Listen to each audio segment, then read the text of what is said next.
Welcome here today, ladies and gentlemen, to another edition of NASCAR Heat 5 on the channel. Here today, the Dryden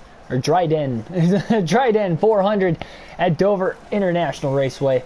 The Monster Mile for the second race of the season. No practice, no qualifying. We're going to hop right into this. The chase for 8 with Jimmie Johnson is on again. Coming off of a Daytona 500 victory. This should be a lot of fun. 400 miles, 400 laps here in this one. Sterling Dixon, welcome to the stream. And without further ado, we're going to just quickly hop right into this one. Again, no practice, no qualifying. Hopefully we got the setup in the race car and it's good to go. Ashton G. Angel, welcome to the stream. Chase Elliott doesn't look that fast in today's race, and Ricky Stenhouse and Brad Keselowski are both starting at the rear.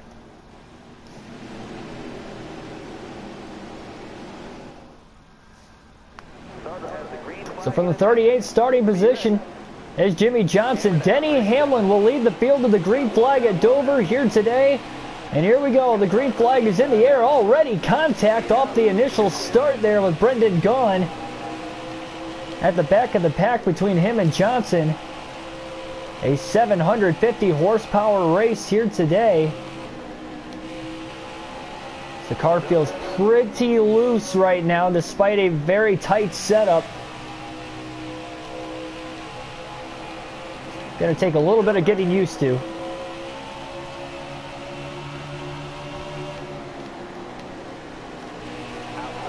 Three wide into the corner now. Look at how loose this race car is. Remember, the 5-second damage clock is on when we are involved in an accident. Barely kept it off the wall there as Joey Gase kind of pulled up right in front of us. And charging through the field right now is rookie John Hunter Nemechek, gaining a couple spots that last lap. Definitely like the inside more at Dover, at least when it came to NASCAR Heat 4. And that's something we're going to have to learn on the fly, race by race as well. When we do race without practice or qualifying, that car about turned towards the infield there off of turn 4. To the inside of Chase Elliott now. For 27th, we're going to clear him.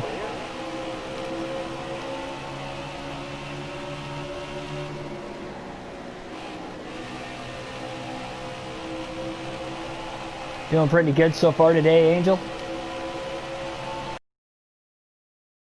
4. Fastest lap in the early going here in this one. Second race of a doubleheader here today. More contact with Chris Buescher off of turn 2. Quickly up to 22nd though, Jimmie Johnson. Looks like we've got a fast car today. Loose is fast if we can hang on to it. And as the tires start to fall off the race car, you'd have to wonder how much looser that this race car is going to get over the course of the long run. That's got to be wearing out the right side tires quite a bit. Tire wear a big factor when you come to Dover racing on any of these concrete racetracks. And another slight rub off the wall off of turn 4. At least we're not hitting it very hard at all. Using the controller for today's race.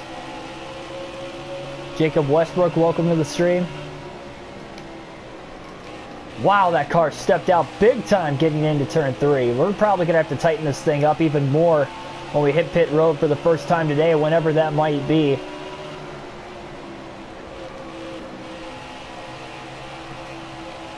And again, that's the downfall with no practice or qualifying, and now contact sliding up the track into the side of Austin Dillon.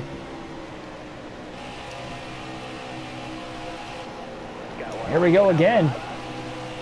About 8.5 seconds off the lead already. Driving it into turns 1 and 2 pretty deep that time. We're going to clear Austin Dillon off of turn 2. So we're going to try to take the opening run as far as we can, of course. Remember, no stages. So it's going to be very interesting to see how we're going to break this race up as far as the pit stops are concerned. It's likely going to be a 3 pit stop race today, maybe 4 depending on how cautions might come out. William Nix, welcome to the stream.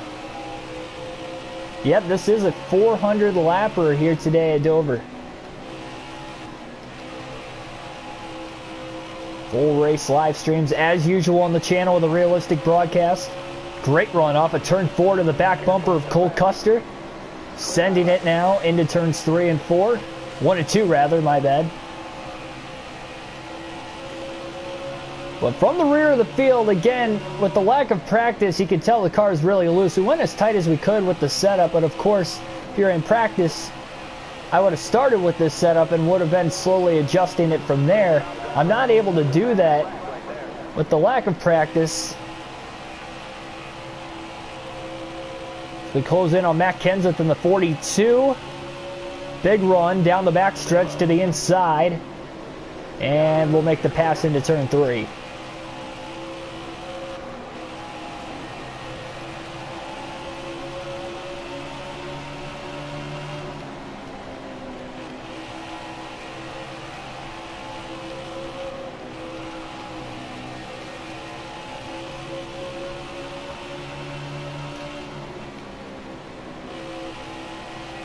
Clint Boyer, next driver for position ahead of us. And then we have Martin Truex Jr., Tyler Reddick battling for 15th side by side down the front straightaway right now.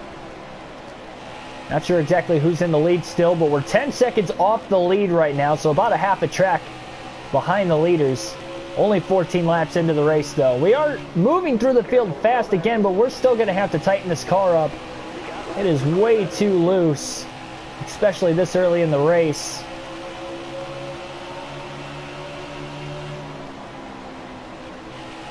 Martin Truex Jr. moves up to the outside near the wall.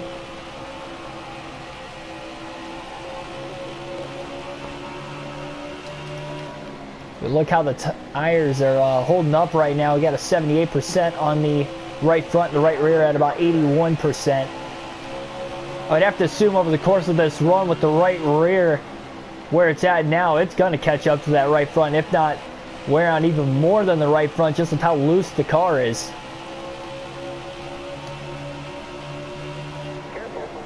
Getting by another rookie, Tyler Reddick, and now going to clear him off of turn 4 also as they battle now behind us for 14th. Big run on DiBenedetto for 13th, getting down into turn 1. Side by side, Christopher Bell's got a great run in the center of the corner. He's going to try to follow Jimmy Johnson on through there.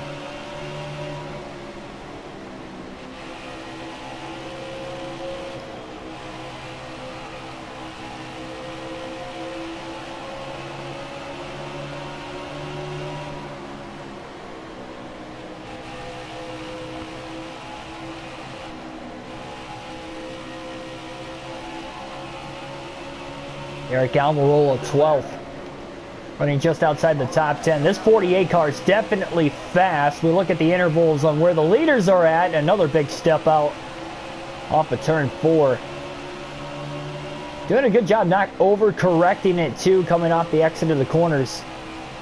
We're currently sitting back 9 seconds off the lead. So the interval's closing slightly. The longer and longer the run goes, the better and better we're going to get.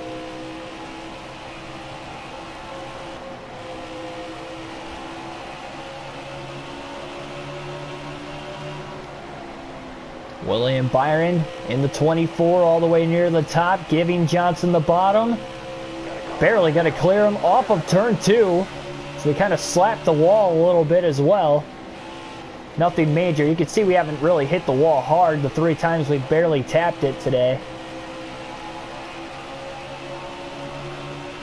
This is the only time we go to Dover this season on this custom schedule for the Cup Series. And our next race will be at Pocono tomorrow morning. We'll run a double header again tomorrow, but this time it'll be both Cup races. Instead, today we did a Truck and Cup race. Truck Series race earlier this morning at Martinsville. We got the win with Chase Elliott.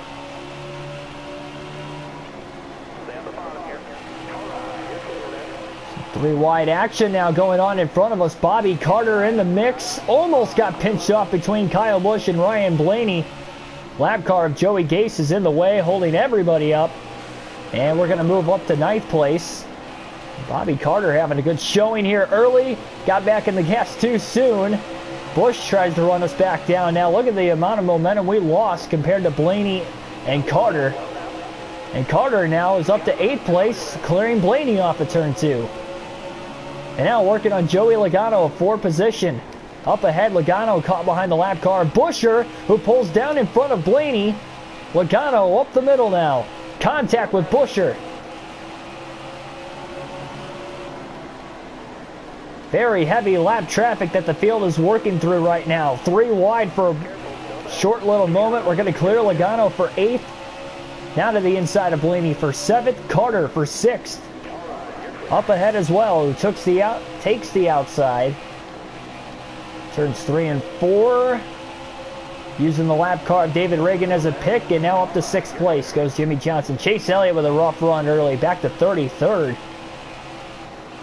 Not good, and remember, he has 1 at Dover in his career. The playoff race here back in 2018. Ismail, welcome to the stream. Oh boy, that was a dangerous situation there.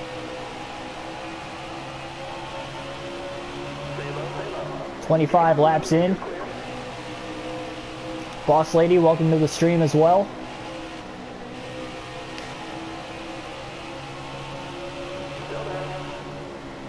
Underneath Stenhouse, who was already falling a lap down. You see Timmy Hill, Corey LaJoie, it looks like, both up ahead. I believe they're battling for 28th. Already 1 lap down. Up the middle between LaJoie and Hill. Oh, that was risky. Contact now with LaJoie. Probably should have been a little bit more patient, especially this early in the race. Emmett Stewart, welcome to the stream.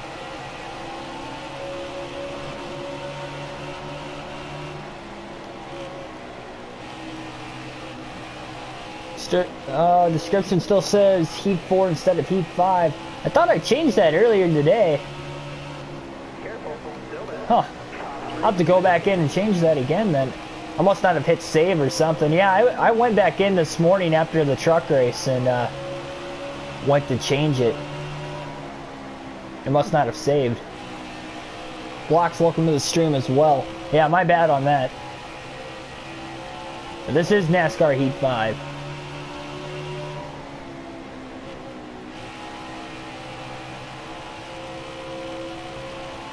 Impressed by Bobby Carter's run here in the early going of this one in 7th.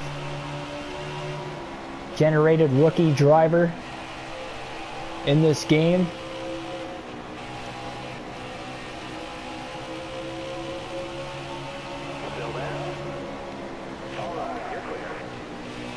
How do I feel with Jimmy getting COVID? Here's my I almost said prescription. Here's my perspective on the whole thing. Honestly, I don't think Jimmy Johnson had COVID. For him to test positive, not have any symptoms, according to what he said, and then test negative on a test 3 days a day after he tested negative again, I mean, that tells me it was probably a false positive. Which is even worse, and I can understand the frustration from Johnson on that behalf.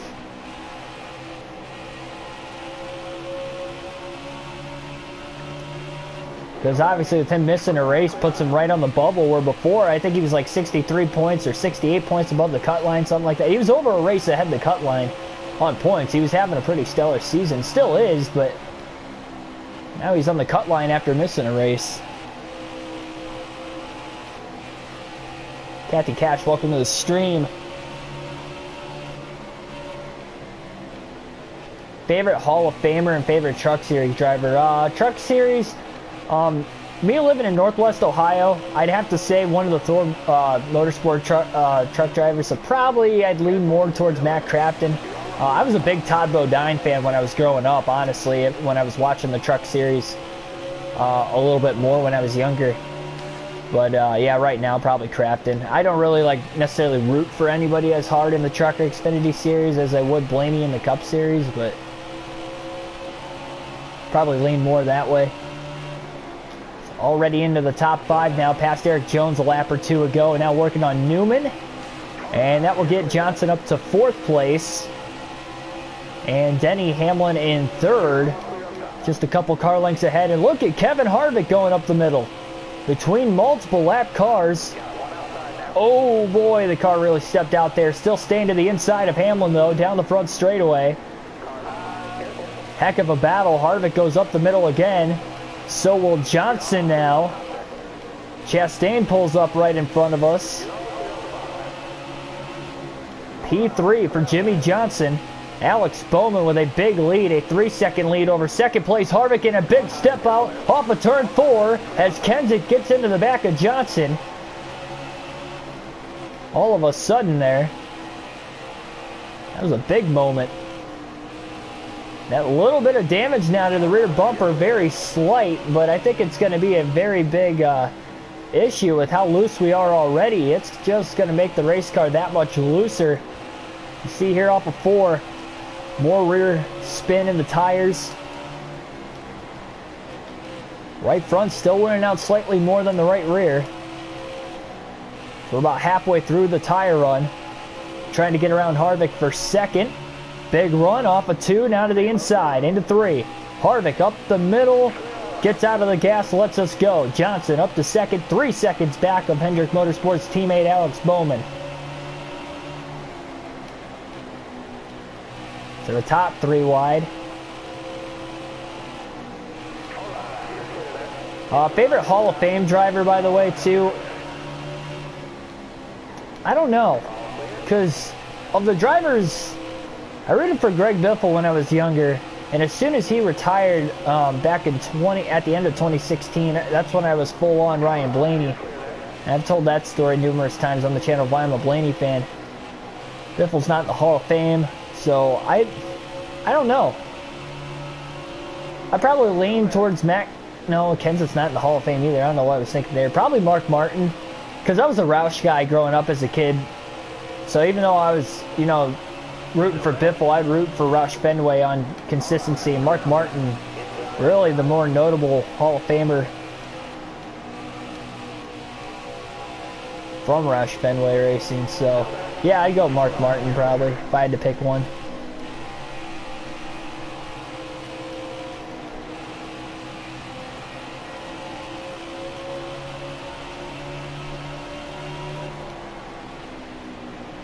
How did I get great on my handling? I think it's just a lot of hand-eye coordination. I do the same thing with the steering wheel when I'm racing. I seem to miss wrecks a lot or make big saves a lot, even on NASCAR Heat, which is tough to do. I don't know. I used to race, so I have a racing background too, so maybe that like helps. I raced go-karts for a very long time, up until last year. Started off in quarter midgets when I was younger. I don't know. I just feel like the hand-eye coordination's always been there. That and playing sports when I was younger too. But I mean, I've just always had great hand-eye coordination. We are pulling up here on Alex Bowman throughout the course of this run. Almost got in the side of Bubba Wallace. 3 wide. DiBenedetto was underneath him, and we're struggling now with this handful of lap cars, and now into the wall off of turn 2. Adding insult to injury as Bowman tries to pull away again. Finally clearing Truex and DiBenedetto off of 4. Just about a second off the lead again. Bowman has more clean air, but he's running the top of the track, which is going to give him more straightaway speed, but it's going to give Johnson the ability to catch him in the corners. And we do have a faster long run car, as you're seeing here. We are closing the gap immensely now. Shot to take the lead. Oh, into the back of Bowman off of 4. Checked up a lot more than what I thought he was going to. Braden Thompson, welcome to the stream.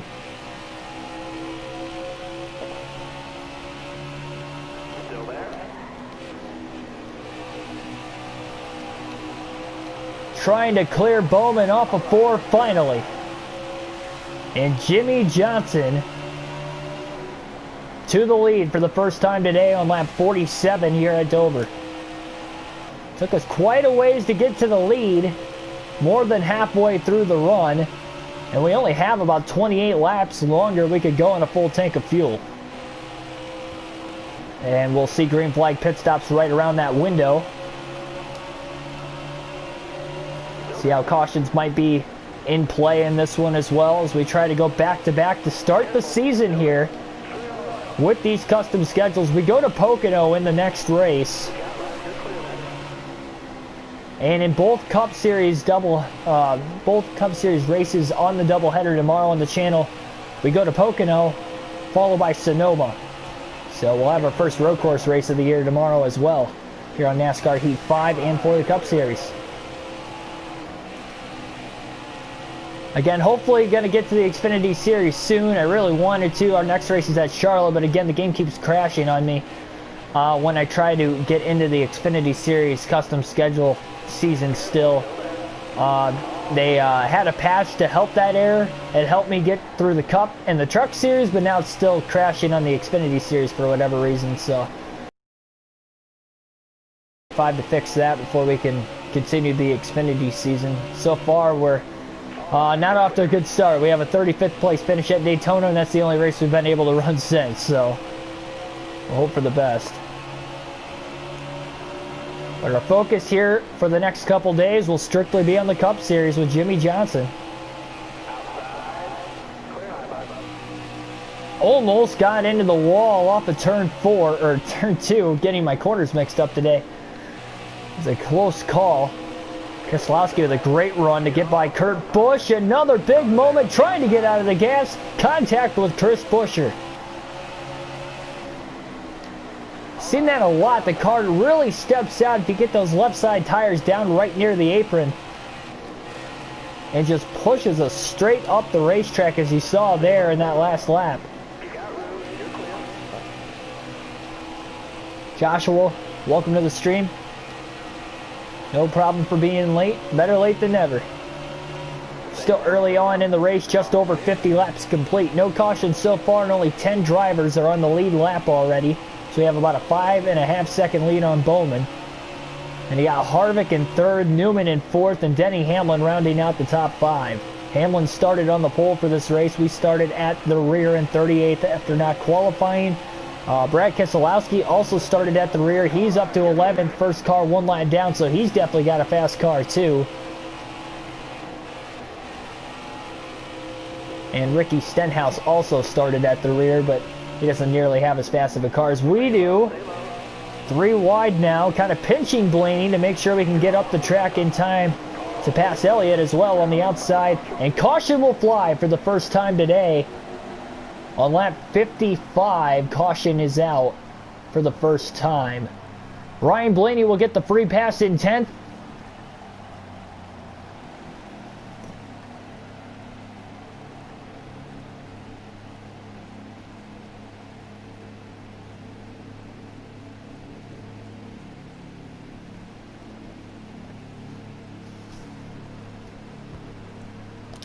So we're going to hit pit road here. We got 1 second of damage. We'll repair that while we're there. Full tank of fuel, 4 fresh tires.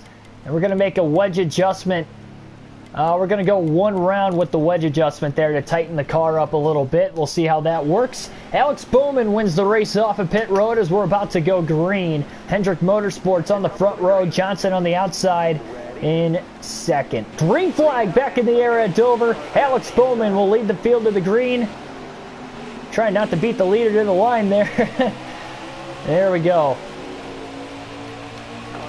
Newman all over the back bumper of Johnson through turns 1 and 2. Harvick with a great restart in 3rd. Car's still just a little loose, but we're able to hold on to it still despite tightening the car up just a little bit. And now getting freight train. Here comes Bobby Carter in the mix. Now tight off of turn 4. Losing more spots, had to get out of the gas as they go 3 wide back behind us for 7th. Keselowski to the inside. He's the first driver 1 lap down. Tight and barely into the wall off of turn 2 again. Not a great restart at all for Jimmy Johnson.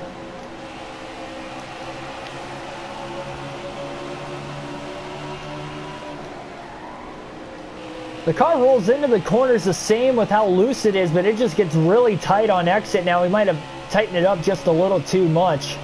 We'll see as the tires wear out how the car will come in on the longer run again. I'm sure we'll be faster on the longer run, but it might take a little longer to get going. Remember, it took us 47 laps to get to the lead. We led for about 7 or 8 laps, and then a caution had come out. So Bowman has definitely led the most so far. Eric Jones moves in there, makes contact, moving Johnson out of the way as he tries to clear Reddick as well off the exit of the corner.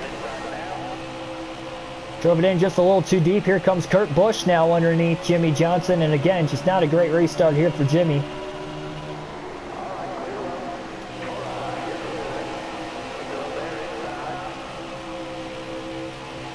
Still gets loose on occasion though. Tight more often than not, but not the first time we've seen the car slide out from under us despite tightening the car up. My wheel was about $100. It was $100, but it was off of Amazon when I bought it, and it was for NASCAR Heat 2 at the time. So it's probably been every bit of 2.5 to 3 years ago.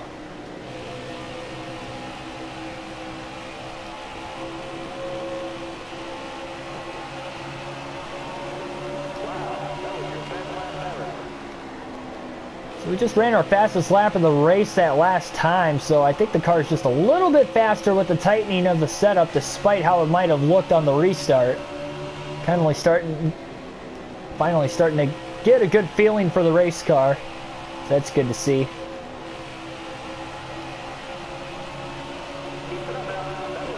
And we just beat that last lap again, 23.449. We just don't have a fast short run car, and I think that's regardless of the setup.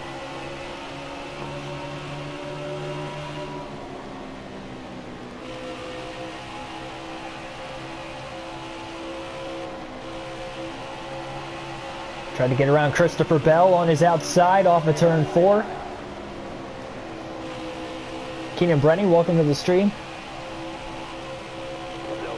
That was a great exit to turn 2. Look at the speed off the top, clearing Christopher Bell easily. Most people would say this is the first real race of the season, now that we're off the super speedway of Daytona and here on what races like a short track, but is an intermediate track, only 1 mile in length here at Dover, the Monster Mile, in fact. So try to get around Kyle Busch for 7th, a little tight there. Couldn't quite stay to the inside. Good exit speed though, and out of the inside of Kyle Busch for 7th. Clear into turn 1.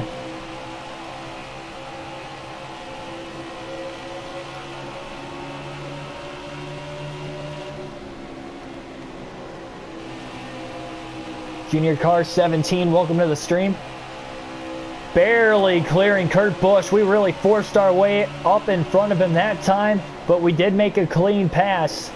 But that was definitely a close call. Eric Jones, Bobby Carter battling for 5th. About to be a 3-car battle for 5th. Jimmy Johnson has won 11 times at Dover in his career. Can we get him another win here today at the Monster Mile in his final trip at the track? Again, this is the only time we run at Dover on this custom schedule this season, and it's for the 2nd race of the year. So we're going to clear Bobby Carter off of turn number 2 and into the wall slightly. That might allow Carter to get the crossover into turn 3 as we block him to the inside. Tight again off of 4. Carter trying to get off the corner a little bit better.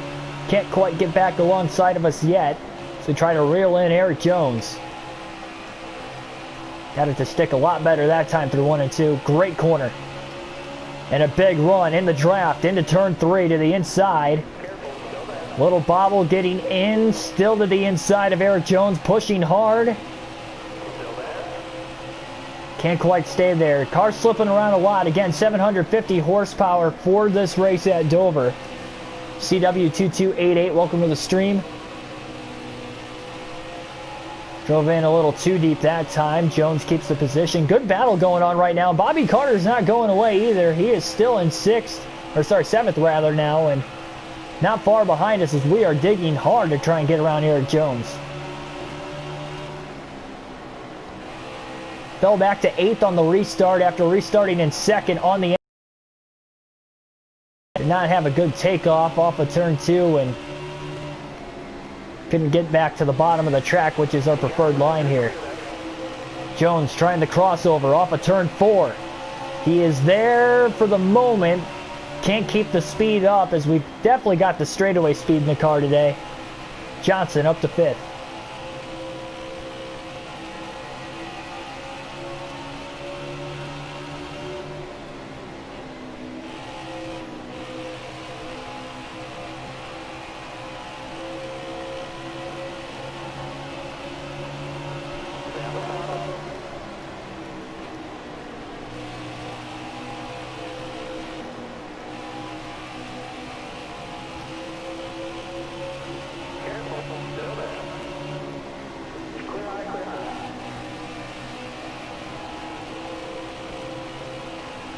Keselowski with a big move to the outside. Again, that 2 car is very fast today. He definitely looks worthy enough to be a top 5 contender.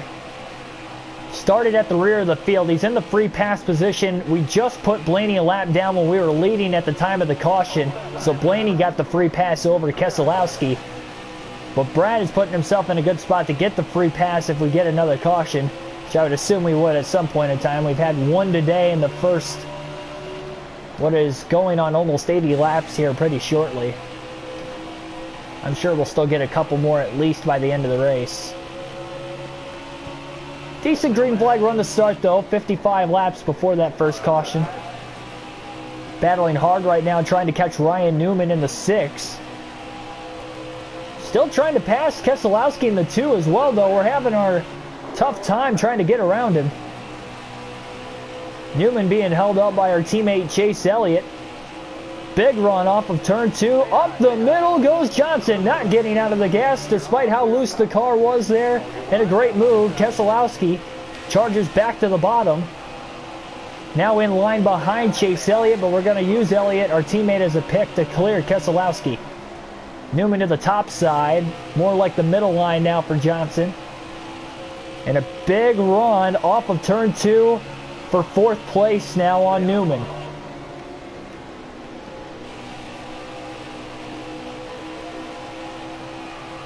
Oh, that was a close call, barely clear. Newman with the crossover, there's contact.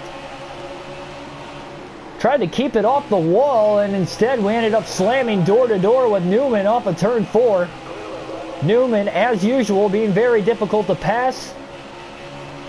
Another brush off the wall, that's not going to help. Now trying to use Timmy Hill as a pick. Finally clearing Newman off of 4. 3.5 seconds behind Harvick in 3rd. Bowman is actually in 2nd place right now. And I believe Denny Hamlin is the race leader. Hamlin was the pole sitter. Hasn't led a lot of laps compared to Bowman. But he's getting through the lap traffic pretty well here. And that is why Denny is leading this race. We're going to be stuck here. Looks like they're going to be almost 3 wide. Not quite. The lap traffic in front of us. Had to be patient to get around Bubba Wallace and Coil of Joy there. Daniel Suarez. East Arc Light, welcome to the stream. Doing pretty well on this Saturday.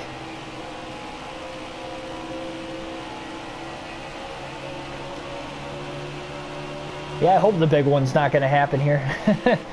We've seen some massive accidents at Dover in the past. It's one of those tracks with narrow straightaways, despite how wide the corners are. The inside wall is pretty much right there. I mean, there really is no apron on either straightaway of the racetrack, so if a car gets turned off the exit of a corner, you usually see multiple cars involved in an accident because there's just nowhere to go to avoid it. Such high speeds on such a short 1-mile track as well doesn't help.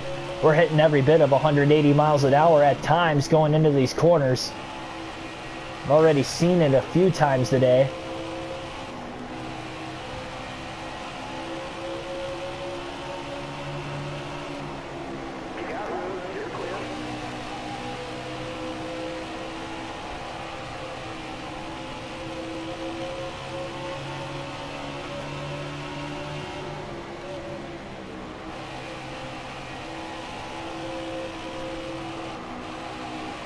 You know, the Truck Series race starts at 6 o'clock. Or coverage starts at 6 at least today. Got my money on Zane Smith. 12-1 odds. Starts second. He's got 2 top 3s this year, both on mile and a halves. I think it's a good bet. I'm not saying he's going to win necessarily. I don't think he's the favorite. I'd probably say Enfinger's probably the favorite, but given the odds and where he starts today and the track record he's had this year, I think Zane Smith's a good guy to possibly get the win today.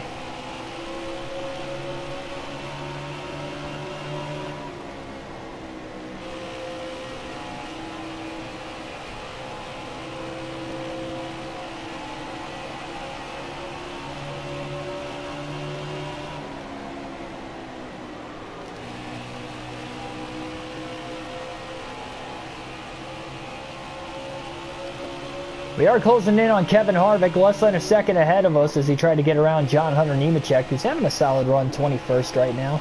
He's slowly working his way up through the field after a poor qualifying effort. Caution is out for the second time. Denny Hamlin's still in the lead. This second caution has come on lap 87, so we had about a 30-lap green flag run there.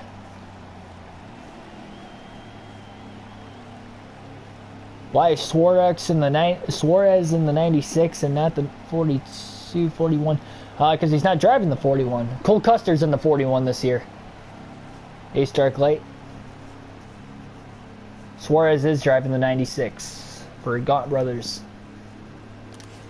So we're going to pit along with the rest of the leaders here. It looks like they're going to pit. I mean, again, tires get eaten up quite a bit here. We're going to loosen it up a half around a wedge there, just a little bit to kind of help. Going to restart in 6. We lost 2 spots. Eric Jones, big mover on pit road, gains 2. Denny Hamlin leads the field to the green. Green flag in the air here at Dover. And look at the restart by Johnson on the top. Not a lot of room. 3 wide for the lead into turn 1. Timed it perfect, barely squeezing by Alex Bowman, but Denny Hamlin clear off of turn 2. Big run for Johnson, though, off the outside to the bottom for the lead into turn 3. A lot better of a restart than what we had the last time out. Almost got together. We did slightly. Contact between the 11 and the 48. Haven't shown much short run speed today, but look at this battle for the lead as Harvick is lurking in 3rd, followed by Logano and Bowman. Hamlin to the bottom now to block, holding on to the clean air. Still got off the corner pretty well. We just ran our fastest lap of the race. We might have found the sweet spot in the setup, ladies and gentlemen. Tighten it up a little too much under the first stop, second stop, loosen it up just a hair, but still a little tighter than what the opening run was. And we're holding on to it pretty well as this is a heck of a battle for the lead between Hamlin and Johnson. Logano up to 3rd now, followed by Newman. Harvick back to 5th. Big dive into turn 1. Joseph then, welcome to the stream. Oh, just drove a little too deep, almost into the wall. Very loose off of turn 4, losing a ton of spots. 3 wide, Harvick gets loose now. About got pinched. Maybe a little contact with Jones as we went for the home run on Denny Hamlin for the lead, and it costed us a lot of spots. Hamlin still hanging on up there, but maybe not for long as Bowman is reeling him back in. And quickly from 2nd all the way back to 8th. By the way, Keselowski got the free pass under that caution in 11th. So there are now 11 drivers on the lead lap.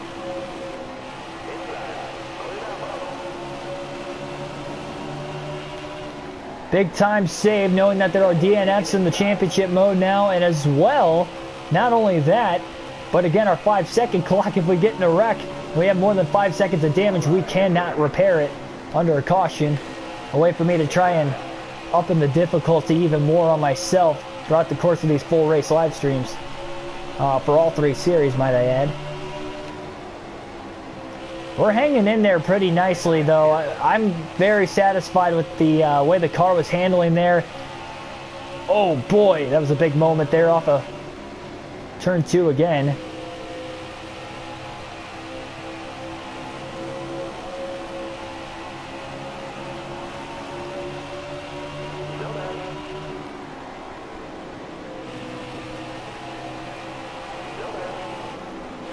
Currently 18 people watching. Thanks for everybody tuning in on the Chase for 8. Second race of the season already with Jimmy Johnson coming off a Daytona 500 victory. We're a quarter of the way home at the line next time by. Bowman has led the most laps. We've only led 7 laps ourselves in this race today. It's been a very tough time in traffic. Car handle longer run goes forward, and so far 2 cautions to show for in the race today. Also a 55 lap run followed by a 30 lap green flag run in between the 2 yellows. Try to clear Logano off of 4, and we will. 4 position. And I can't quite tell who is exactly out of the race and on pit road right now. Make sure we check that underneath the next caution. Chronics, welcome to the stream. Billy Kramer, welcome to the stream as well.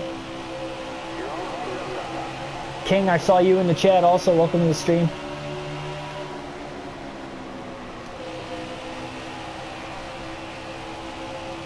What are the next 3 after Sonoma? Honestly, off the top of my head, I can't remember. I think Kentucky's coming up. Texas is in there somewhere, I believe. And Phoenix, I believe. I don't know if that's the exact order, but I think those are the next 3 races after Sonoma. I know you guys can go back on the first live stream I did of NASCAR Heat 5. I have the schedule up on there. We went through custom schedules that night before I started the truck race at Daytona. Off the top of my head, I just can't quite remember. I know the next cup race after the doubleheader tomorrow probably won't be until Thursday because, again, I work Monday through Wednesdays, but I actually take vacation Wednesday because I'm going to the Bristol All-Star race, so I won't have time to stream that day. And I'll probably only have time to do a truck or Xfinity race Monday, Tuesday. Probably truck series because the Xfinity series keeps crashing on me. So probably look at a couple truck races the next on Monday and Tuesday after doubleheader for the Cup tomorrow.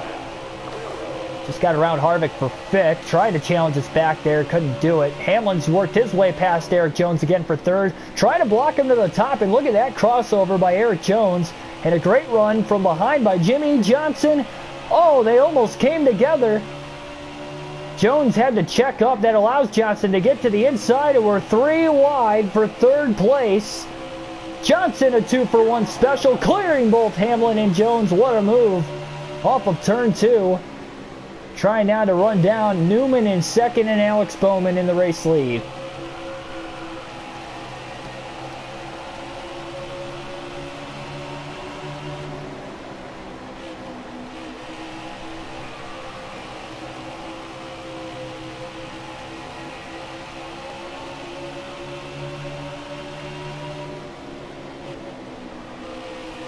Bino, welcome to the stream.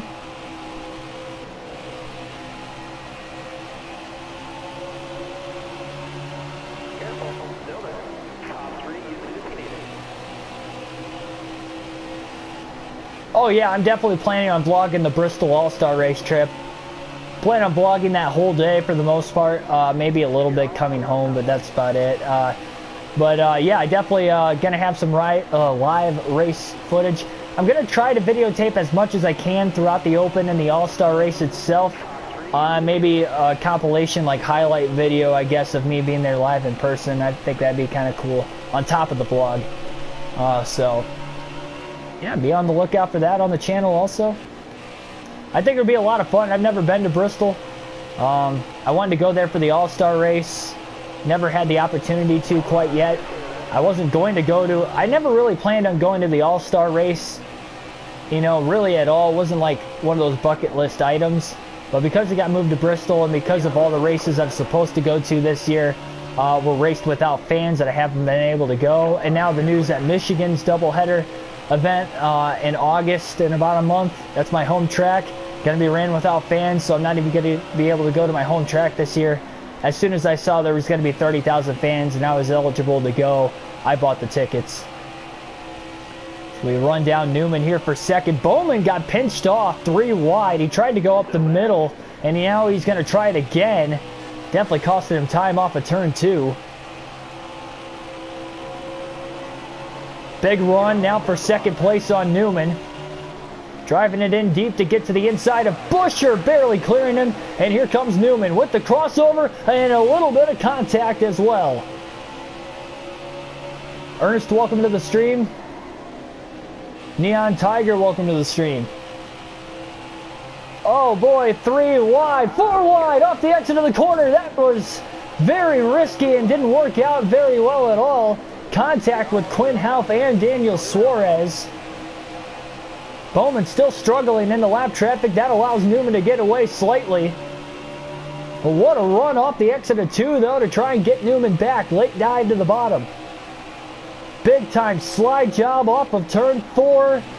Can't clear him, but we're going to get to the inside of Timmy Hill and Corey LaJoie into turn 1 to hold clear of Ryan Newman. Johnson back up to second place now, and only a second off the race lead of Alex Bowman. It's been a pretty good race so far today, a lot better than what the truck race at Martinsville went earlier. We just absolutely dominated that race, but this was definitely a lot more competitive today in the Cup Series at Dover. I can assure you guys that one.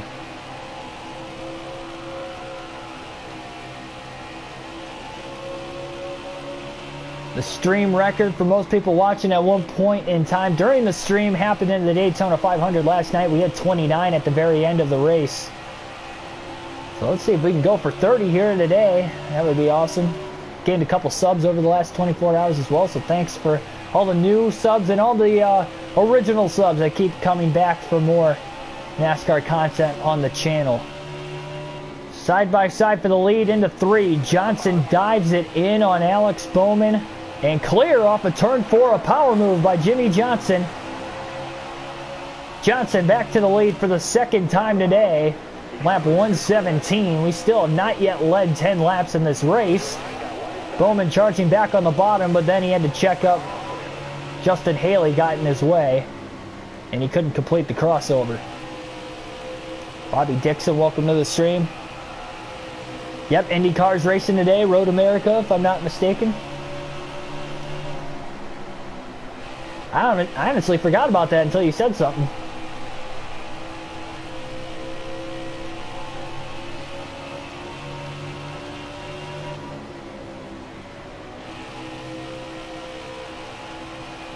Hard to believe it's only the 3rd race of the season, too.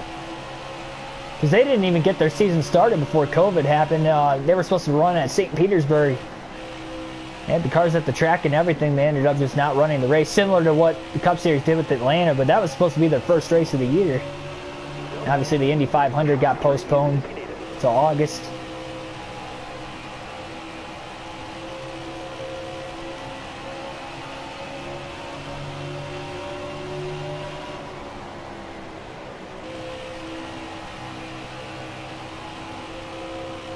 Thanks for that, Jacob.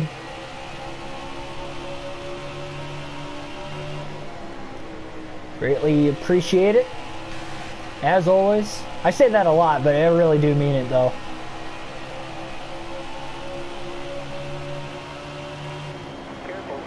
Oh, wow. Clinton Boyer up ahead was 3 wide in the middle. About made contact with his teammate and about made contact with the car to the outside of him as well. There's actually 3 SHR cars up here. Just got by Almirola, putting him 2 laps down. And you got Clinton Boyer, Cole Custer up ahead. And no, that's actually John Hunter Nemechek. I saw the rookie stripes and the paint scheme looked like it could have been Custer. But it was not. Now we're also caught behind Joey Gase. 3 wide to the bottom off of 2. Our largest lead of the day when we have led is about 5.5 seconds. Not really at that point yet. Seen multiple different leaders though in this one. Bowman's led some laps. Harvick's led some laps. Hamlin's led some laps today from the pole. I believe Harvick qualified second if I'm not mistaken. And obviously Jimmy Johnson leading currently.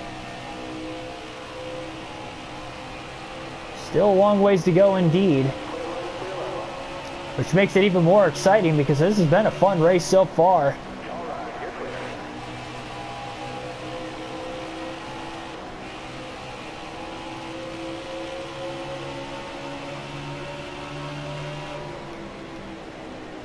The reason why I went with the Cup Series doubleheader tomorrow, by the way, too, is because the Pocono race is only 130 laps. Of course, they shortened the lengths of both Pocono races because they ran a doubleheader this year, so obviously that was going to shorten the length of my race. That race is probably going to be over in less than 2 hours for myself, so we'll end up running Sonoma tomorrow as well. I plan on doing a doubleheader anyway. Again, we lost. We had to backtrack a little bit because we weren't able to stream at all Thursday or Friday morning to try and make up a doubleheader then. So that's why you're seeing a doubleheader today and a doubleheader tomorrow. And then you'll probably see one doubleheader next week as well. Because again, I can't stream Wednesday with being at the Bristol All-Star race.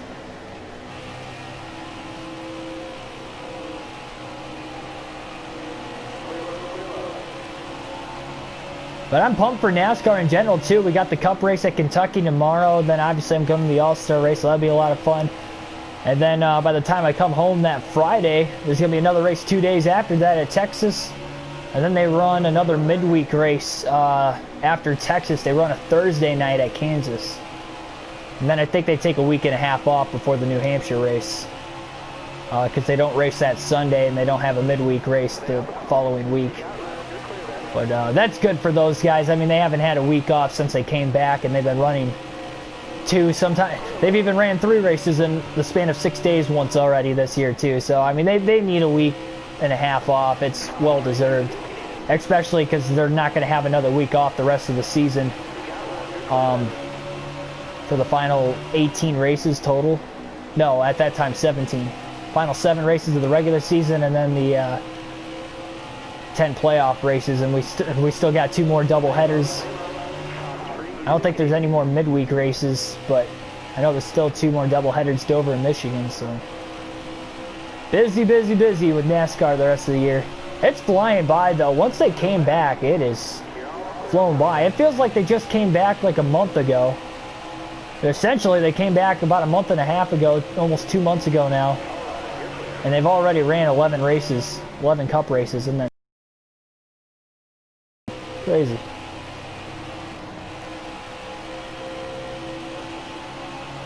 Think they should keep the midweek races around? I think they should. I don't think they should have as many as they had this year. Obviously with COVID they had to do that to get all 36 races in. But if they run a couple in the summer months, let's say, when NASCAR season tends to kind of slow down a little bit in those like May to July, months, if they throw like maybe once in May, once in June, and once in July, they have a midweek race, I think that'll work. I think the All-Star race could be a midweek race, honestly. Leading up to the Coke 600, they could run wherever they want to run the week before. Run the All-Star race on a Wednesday night and the Coke 600 on the Sunday. I think that's a good option.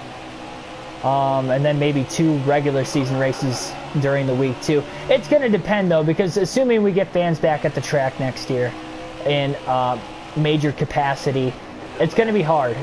It's going to be hard to get fans at the track on a Wednesday or Thursday night, especially non-summer months. And then I'm trying to think, like, the viewership, their viewership went down for midweek races simply because not as many people can watch, Wednesday night, or maybe they don't know what's going on even too. So there's a lot that plays into the fact of that. I think the All-Star race should be a midweek race going forward no matter what though. I don't think the viewership's going to really dip off much. And it never sells out because it's a shortened race anyway. I mean, the race, especially with it being at Bristol this year, and knowing I think total in the All-Star race alone, it's like 135 laps. That is not a long time at Bristol. Not a long time at all. That race is going to fly by.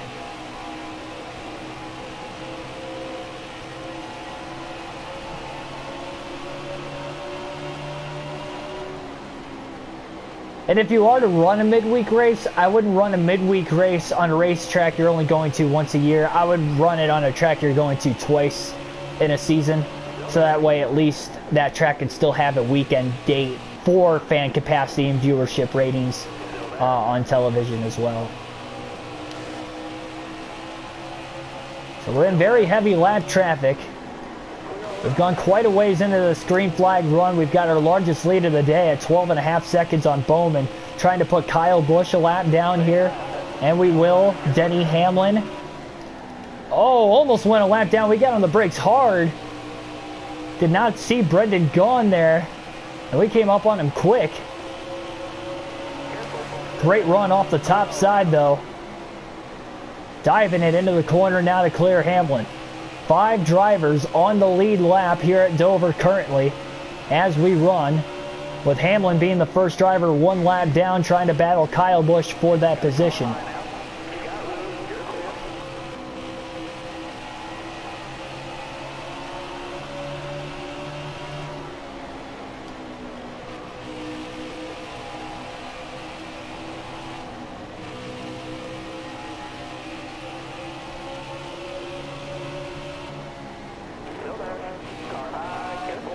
Oh, for sure. Yeah, I went to the Charlotte Roval last year, and I mean, it's going to be like that, you know, anywhere you go. Traffic-wise, 4 wide there for a short moment in the front straightaway. Luckily, we got down to side-by-side by the time we got into the corner. But yeah, traffic anywhere you go when it comes to NASCAR time. Atlanta is known for terrible traffic on 75, and it was bad on race day weekend. They were almost sold out last year too, so that didn't help either. They weren't exactly 100% capacity, but it looked every bit of 80 to 90% full that day, and I think Atlanta holds like almost 90,000 seats, so there was every bit of 75,000, 80,000 people there.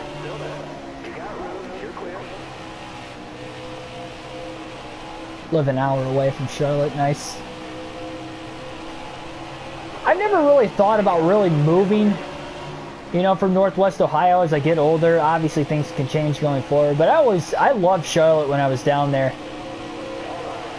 Like, just being a NASCAR city. So much heritage there. I mean, it's like everywhere you go, there's like NASCAR. So I mean, that was awesome experience. Probably one of the best trips, if not the best trip I've made for a NASCAR race so far. So that was pretty cool. Might not be a bad business plan if I want to get into well, not if I want to get into broadcasting, but to move down there anyway, you never know. There's probably more opportunity down there too. Weather's nicer year-round. Don't have to worry about as heavy of snow and cold weather in the winters. Winters suck up here. They really do. I mean, I'm trapped inside 3 to 4 months out of the year because you can't do anything outside when it's 20 degrees and snowing. That, and I live like a half hour off of Lake Erie, so you get that lake effect snow too, so that doesn't help. I don't have the best car for driving in the snow. That doesn't help. My Mustang, I get 1 inch of snow and it's terrible. I got to drive like 50 miles an hour on the highways just to keep from losing control. I have good car control anyway, but that's the reason why I go that slow, is so I have the good car control.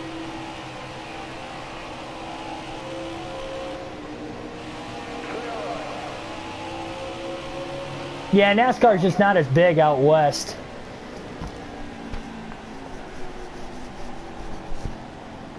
Nice that they have some tracks out there, but there's a reason why they only have a few. So caution's out for the 3rd time here today. Eric Jones just went a lap down. He will get the free pass in 4th. Bowman and Newman lucked out. They'll stay on the lead lap. And again, it takes a while for us to get going on the short runs. We were within 20 laps of our green flag stop, so you're going to see some pit stops coming up here. 4 fresh tires, full tank of fuel, not going to repair any damage, and we are not going to make an adjustment on this 3rd stop of the race. So that was much needed there. Welcome back there, Angel.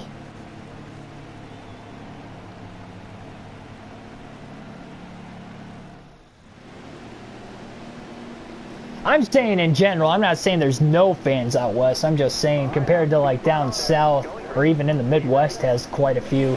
It feels like Michigan and Pocono almost sell out every year. It just doesn't seem like there's as much.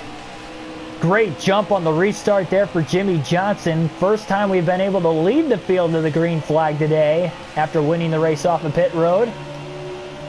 Bowman able to quickly slide into second place ahead of Ryan Newman, and we'll see how this is going to go. Bowman's got the fastest short run car in the field. He's going to challenge here pretty soon for the lead, I'd have to imagine. 150 laps in.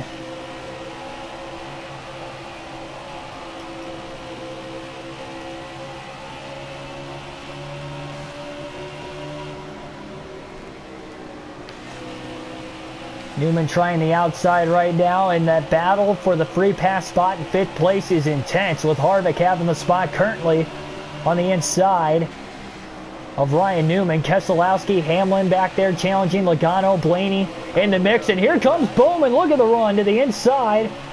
Johnson trying to side draft there towards the end of the back straightaway. Alex Bowman easily going to clear Johnson off of turn 4 by a long shot. Bowman back to the lead at Dover.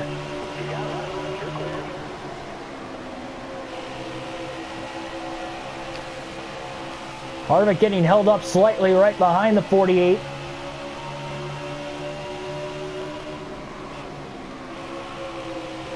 You see how hard we're driving this car with how loose it looks. It looks a lot worse than what it actually feels. I feel like I'm just kind of getting used to it. At the very beginning of the race, it was tough to get used to that big of a wobble off the exit of the corners, but I think I'm just getting the hang of it. It doesn't look, I should say it looks worse than what it actually feels.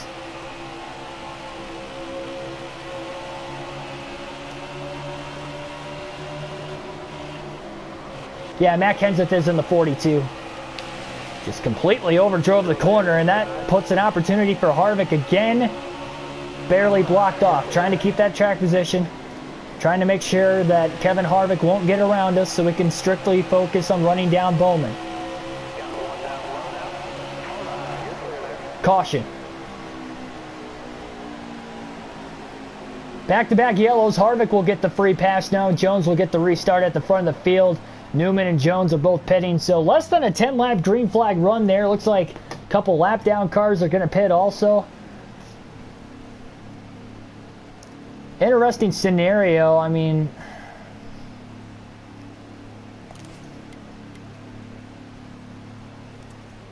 I don't know if they're topping off on fuel or what the case is there. I think we're going to keep the track position. Not like we're going to lose much if we did lose anything. Got laps on our tires. We're better when we have more laps on them, so we'll stay out of the pits here. So Harvick gets the free pass after caution number 4. Here we go again. Green flag back in the air.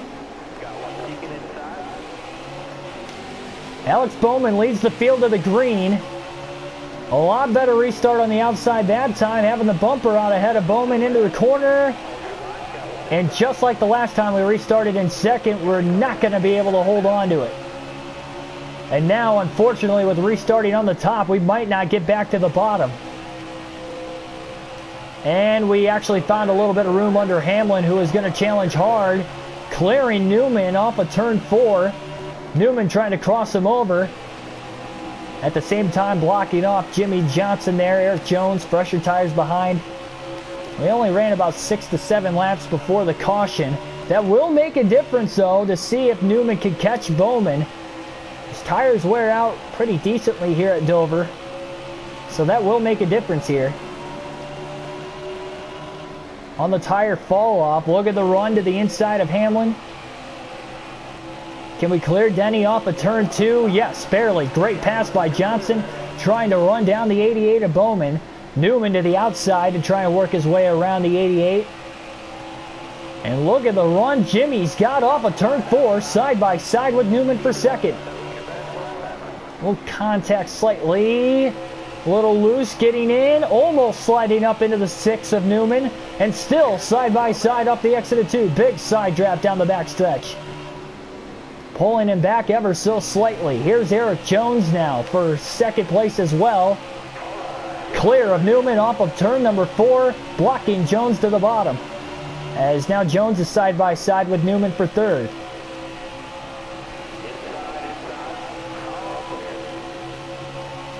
Only about a half a second behind the race leader, Alex Bowman. Fastest lap of the race is a 23.156 over the course of this short run.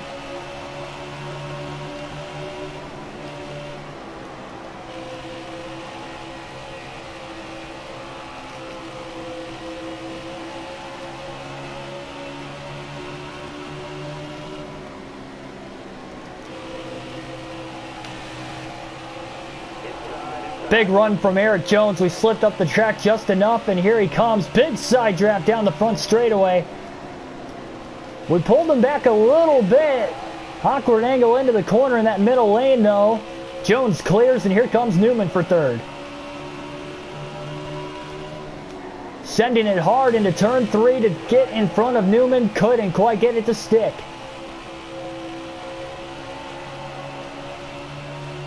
A big side draft on Newman, jumping down to get to him.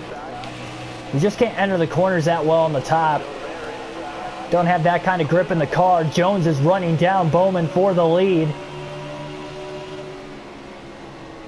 Top 4. Free pass position in 6th right there as well.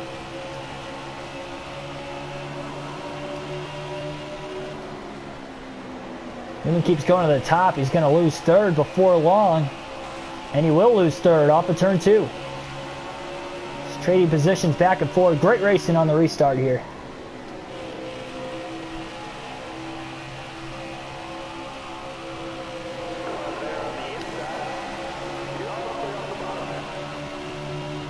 Jones is right there. He's just waiting for Bowman to make a mistake and come off the bottom. And I think Jones has a good shot at him. He might not even need Bowman to make a mistake. Jones looking to the inside. Drove it in deep. He still just can't quite get there. Jones looking again. Side draft. We're going to pull him back. Bowman's going to hold on to the lead. Top 3. Bumper to bumper. Newman falling back slightly. Big run. Johnson up the middle for the lead. What a move to get by Jones, still trying to get by the 88 of Bowman. Side by side, up the middle. Just able to stay to the inside of Bowman. Side draft off the left rear corner panel, getting into the corner. Now up the hill we go, and here comes Jones. And Newman is in the picture again. Side by side for the lead, Jones and Bowman. Side by side for 3rd, Newman and Johnson. Newman takes over 3rd. And Jones to the lead off of turn 4, clearing him.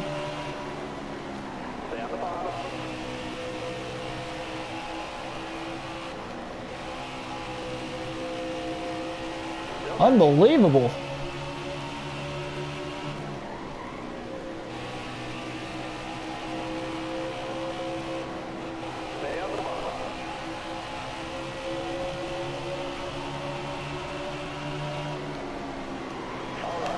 Overtaking the position on Bowman for 3rd. Newman is lurking on Eric Jones for the lead.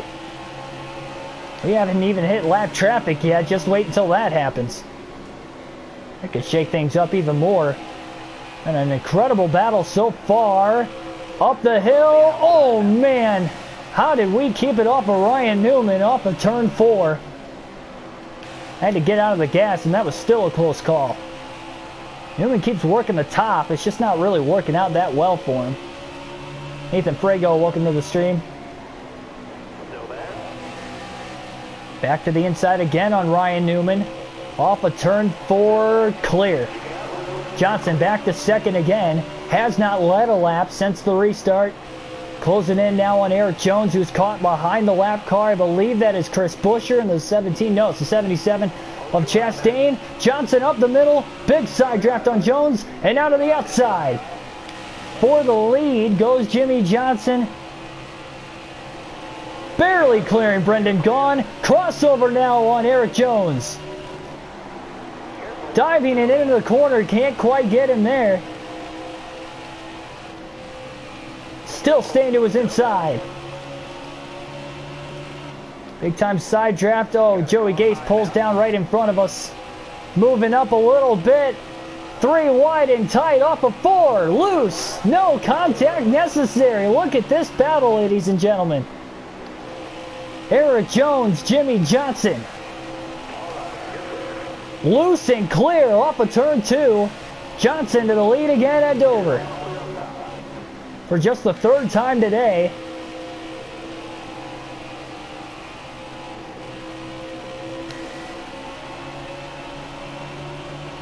That was an incredible battle for about the last 25 laps or so off the restart. Between all 4 drivers there of Eric Jones, Jimmy Johnson, Newman, and Bowman.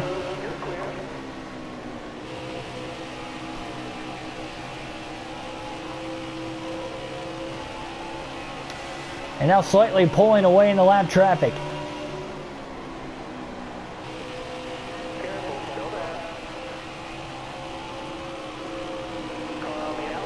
I don't know how we kept it off Timmy Hill there. We are driving hard, but we are driving clean at the same time. Very minimal contact, if any at all, when making these passes, not only around the lap cars, but around the lead lap cars, and we were battling for the lead. About as good of racing as it gets. Very hard and aggressive, but clean. That's what I like the most when it comes to NASCAR. Or any motorsport for that matter.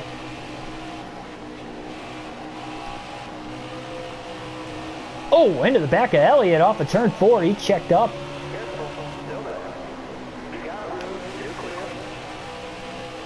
Still only about a second and a half ahead of Jones. Newman is right there, right on Eric Jones, looking for second. And Bowman only a few car lengths behind them in 4th. Harvick, who restarted at the rear of the field on the restart, is back in 5th. He also pitted under that last caution, if I'm not mistaken, as well. So he's got a little bit fresher tires than Bowman and Johnson right now. By about 7 laps or so. Same tires as what Jones and Newman have on their cars.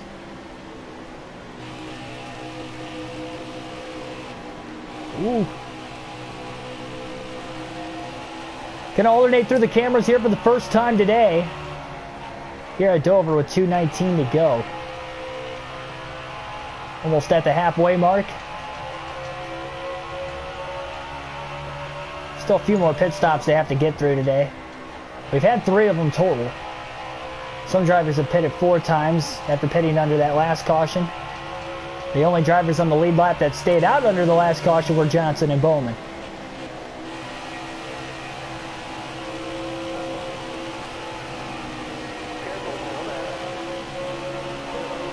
That's what's fun about this game, and really any NASCAR game or racing game in general.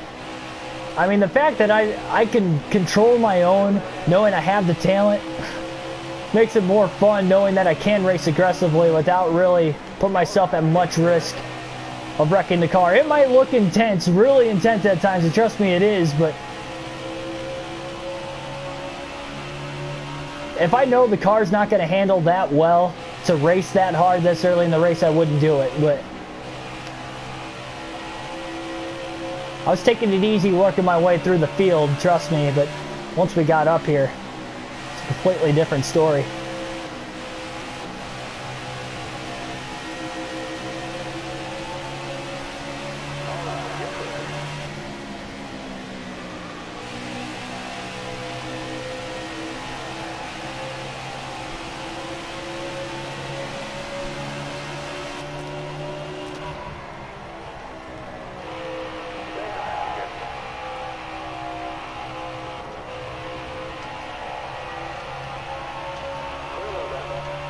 Working our way around the lap traffic out to about a 4.5 second lead on Eric Jones.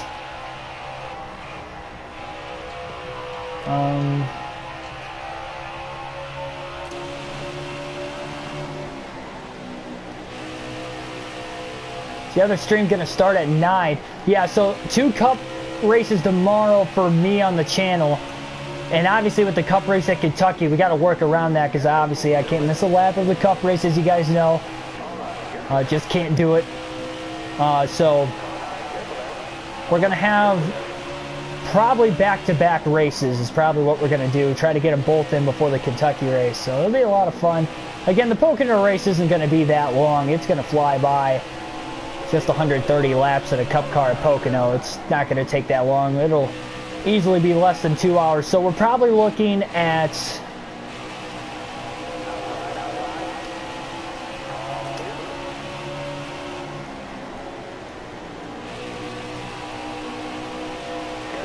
Yeah, probably 9 a.m.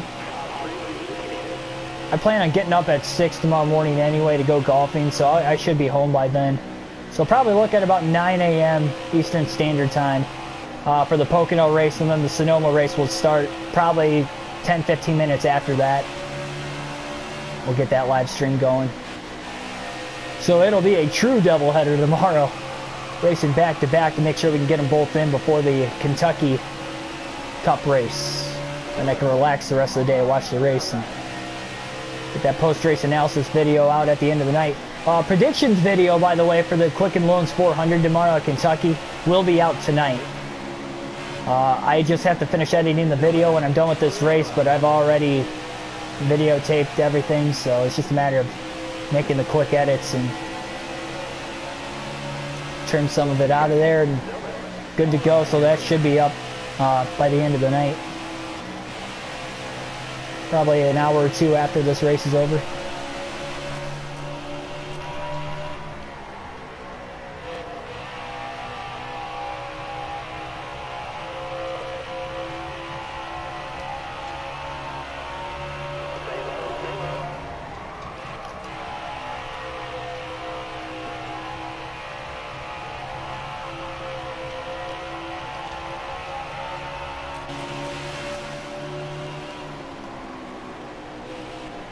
Yeah, I really don't like this camera angle.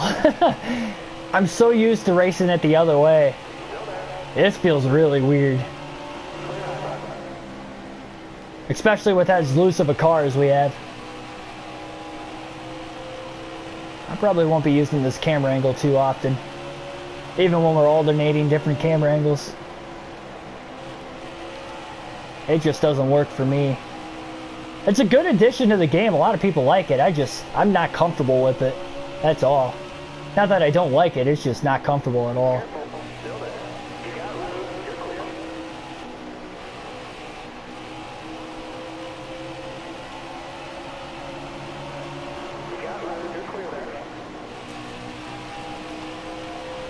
So that was like our mini crank it up session, I guess. For the channel, not what I want to call it, because NASCAR on Fox has the rights to it. I'll give them the. They've had it for over 20 years, so they earn it.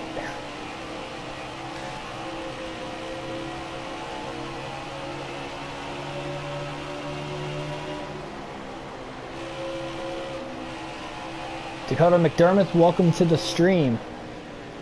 Do I like dirt car racing? Oh, for sure. Yeah, I definitely plan on hitting a couple local dirt car races here in the next couple months for sure.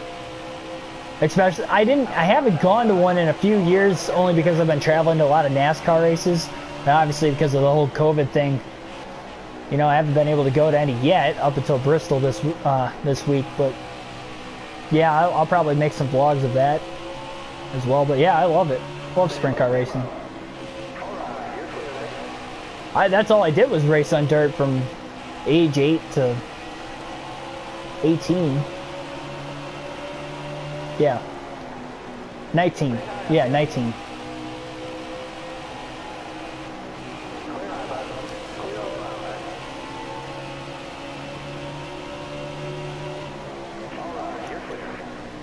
"12-second lead on Eric Jones." Our largest lead of the race is about 12.5 seconds before we had that caution on the longer run last time through. We've definitely nailed the setup. I don't plan on changing it the rest of the race, unless we maybe pick up more than 5 seconds of damage that we have to alter the handling of the car a little bit. But yeah, assuming we keep everything clean on the race car, we'll probably keep this same setup the rest of the way.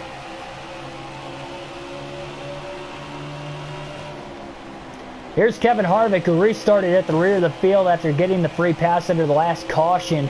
He's in danger of going a lap down, and he will have to hope to get the free pass again if he can't get back by before a caution. Bobby Carter's still in the top 10, having a solid run, but he is going to go 2 laps down now. Very heavy lap traffic that we're dealing with. Brendan Gaughan not giving us a lot of room there, but we're able to get by him cleanly nevertheless.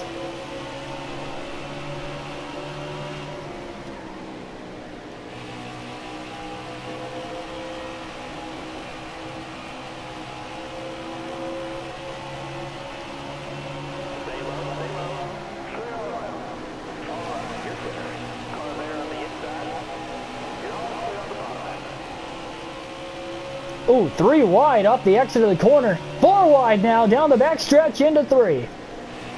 Seen that a couple times today, and we saw it again there. Quickly trying to beat the lap cars. They lost a lot of their momentum once they went 3 wide. So we go up the middle that time. Kyle Busch and Joey Gase.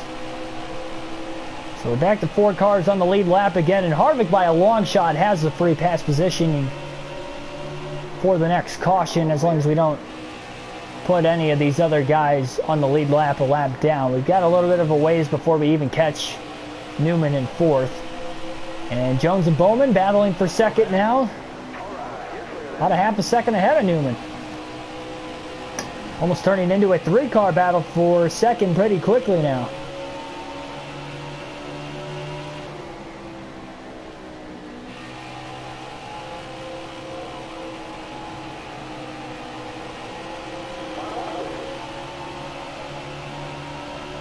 Just past the halfway mark in this one as well, just over 200 laps of the 400 complete.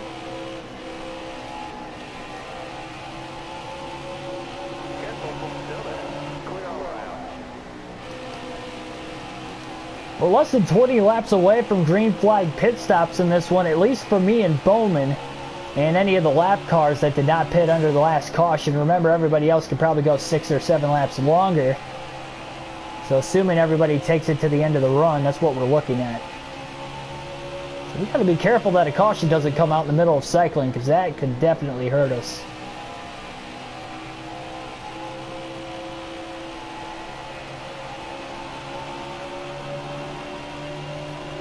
Especially the last thing we want to do is restart mid-pack later and later into this race as well.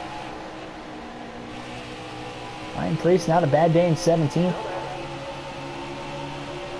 Oh, a little contact, tried to clear him getting into the corner, and we just got right into his left front.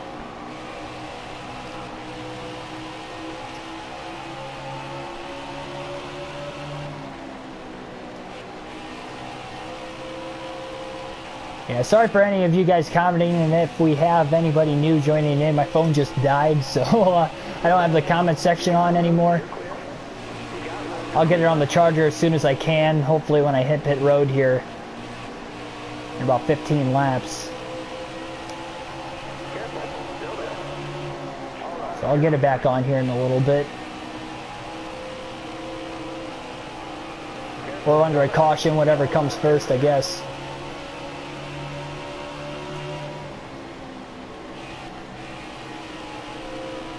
19-second lead. By far the largest lead of the race. Bowman is back up to 2nd again.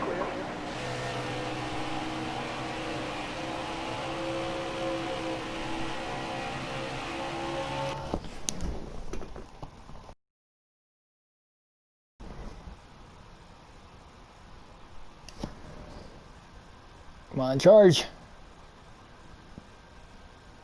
There we go. Okay. I don't like pausing it. I really don't like pausing it, but that was going to be the quickest way to get the phone on the charger, so that way I didn't have to wait until the end of the run. Watch us get a caution like right now anyway. We have not made a green flag pit stop today. Dover is one of the toughest racetracks in NASCAR to get onto pit road. So let's throw that into consideration. We had no practice or qualifying. So this is going to be the first time trying to get to pit road. I have no clue what the pit road speed is here on NASCAR Heat 5.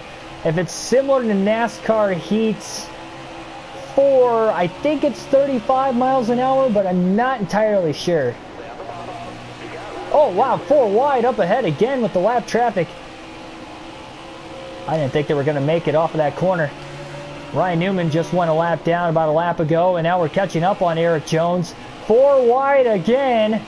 Oh no! Are they gonna make it? Oh, they did! How did they make it off the exit of the corner? Tightest area of the racetrack, 4 wide. 3 wide now, and Eric Jones will go a lap down in 3rd. Meanwhile, Bowman slipping away from 3rd place in that 2nd position. Big side draft on Hamlin. We're going to stay out as long as we can. Right front tire down to about 17% tire wear.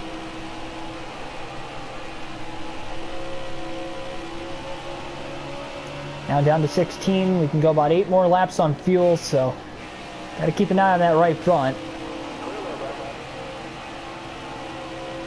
Don't want to pit too early, but don't want to get caught a lap down perhaps.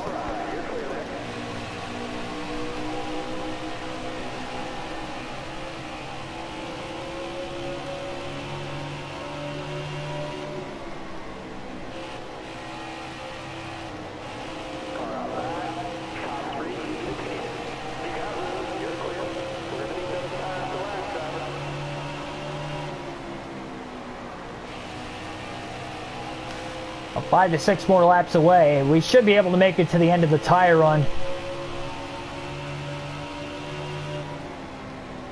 Right front should be able to last to the end of the fuel run here. We can go roughly 82 laps or so on a full tank. We did not pit under the last caution, neither did Bowman, so that's why we're going to pit about 6-7 laps before everybody else. We'll see some other lap down cars pit as well that did not pit under the last caution, maybe hoping to take the wave around, and because Bowman and I stayed out, it did not allow those drivers to get the wave around. Johnson has lapped the field currently.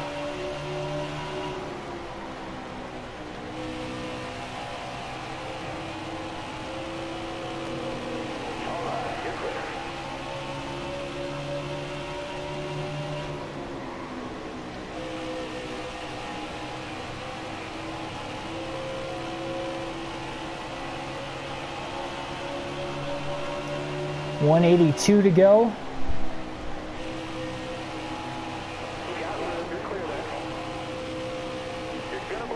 It'd be perfect timing if we got a caution right before we hit pit road. That would probably be the best scenario to have happen for us. Another reason why we're staying out as long as we can, hoping for a caution. Side draft there on Christopher Bell, put him another lap down.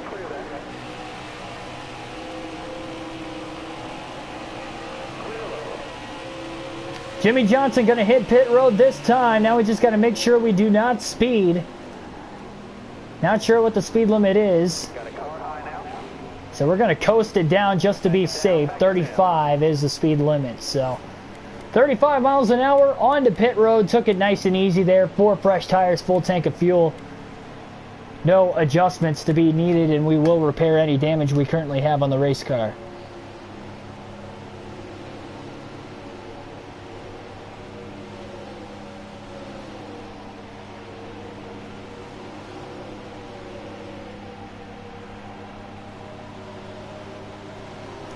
Trying to turn the phone back on there.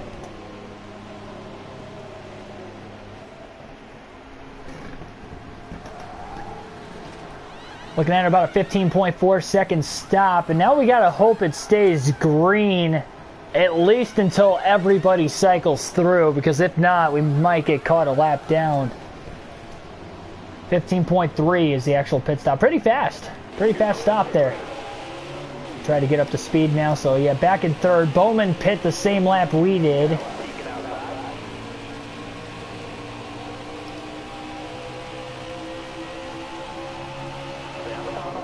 Maybe about a lap longer. I think Bowman might have stayed out 1 extra lap. Keselowski there as well, and now we're a lap ahead of Bowman once again, so yeah, we're barely hanging on to the lead lap, so I guess if a caution comes out, we won't get caught a lap down. Eric Jones, race leader, about 18 seconds ahead of us, and you could see the difference. 4 fresh tires by about 70 laps, but now they're trying to stay out and hope for a caution. That is the plan for Eric Jones and Ryan Newman. Stay out as long as they can, hope for a caution to get back on the lead lap. They could be pitting any lap at this point. 3 wide up ahead. Oh, contact with Ryan Preece. Blaney in 7th, not a bad day for him.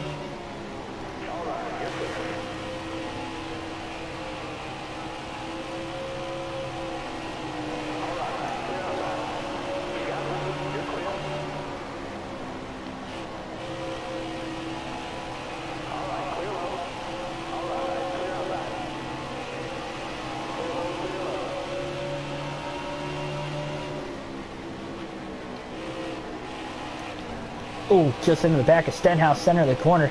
Closing rates in these slower cars is even more of a closing rate with them being on older tires. So having to compensate for this is a little harder. Almost made contact with Corey LaJoie. Barely squeezing under him. 3 wide into 3.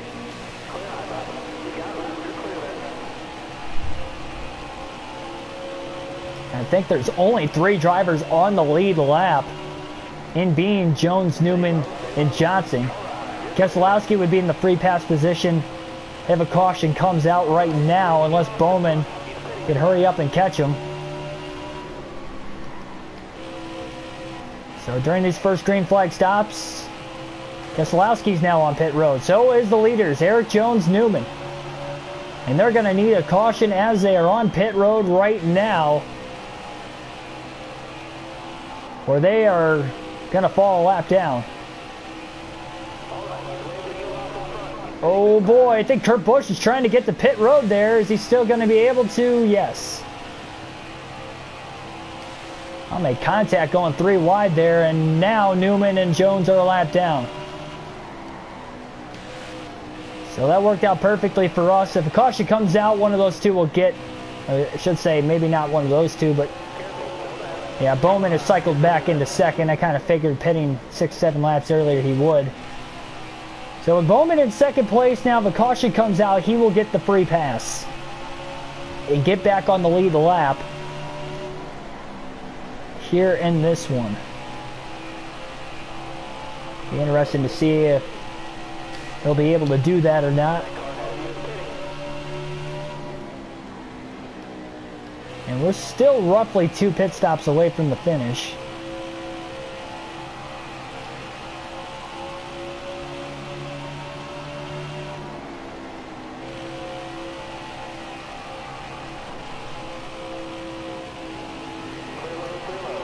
Oh boy, almost in the wall off of 2. There's a lot of clean air in front of us too.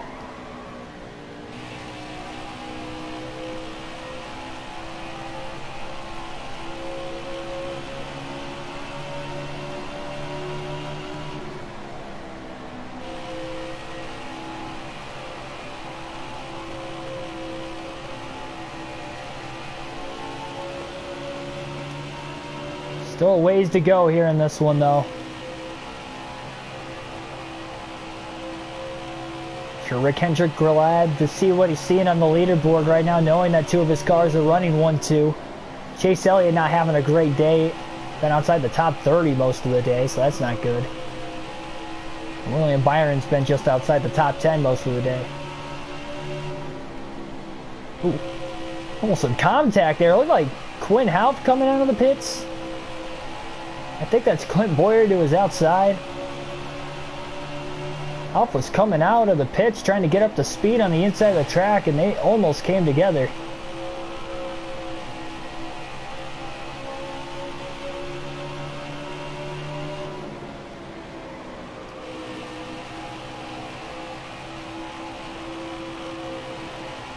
And it was Quinn Houff. Rookie for Starcom Racing.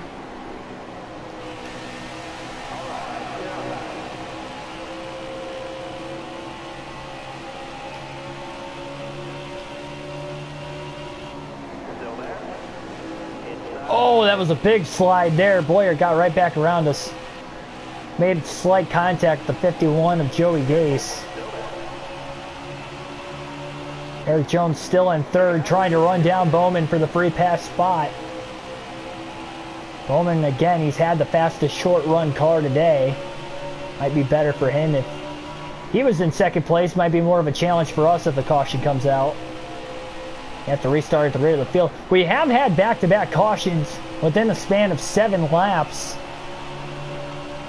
That was the string of the last 2 cautions, to be exact. By far the longest green flag run, though. So we have not had a green flag stop today, but everybody has cycled through, no matter what pit strategy they are on during this run.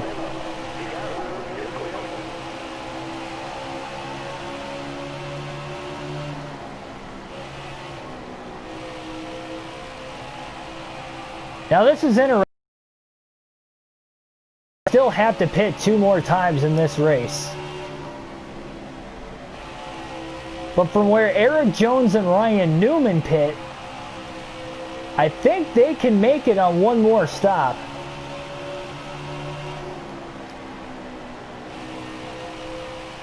No, you know what? They might. It's going to be close. They're a lot closer to making it on 1 stop than we are. And caution. Bowman back on the lead lap. Caution is out for the 5th time today.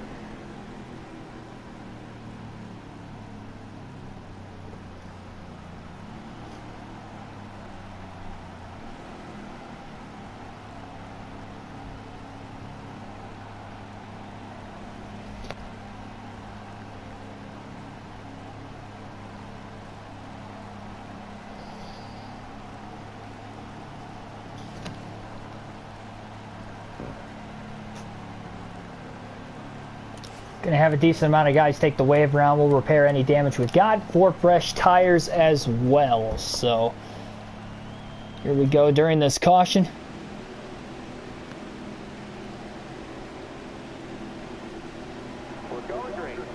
All right, we got the chat back on. Green flag back in the air. Jimmy Johnson leads the field to the green. Bowman restarts at the rear end of the field, and everybody hit pit road during that caution. Well, I should say not everybody. There were some drivers that were about 2 to 3 laps down that took the wave around, but all of them were non-factors of the drivers that did take the wave around as far as the race win goes here today.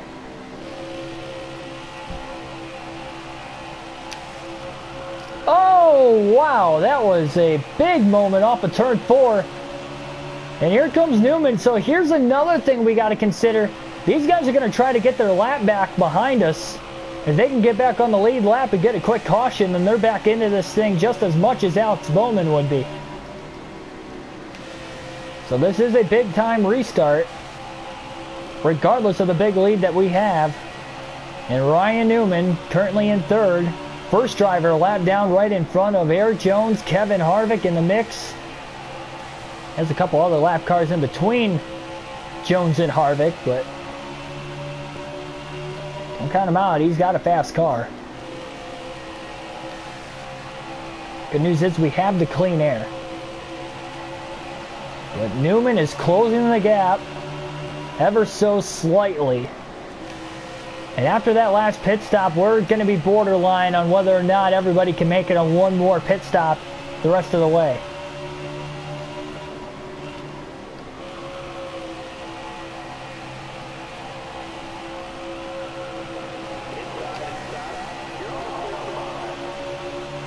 Newman lurking. I think he's going to get off at turn 2 a little bit better than Jimmy is. No, not quite. Able to barely beat him off of turn 2. Can we do it again in 3 and 4? Oh, I don't think so. Big slide off of 4. Newman to the inside, trying to get back on the lead lap. Caution. Right before Newman could get back on the lead lap, caution flies again.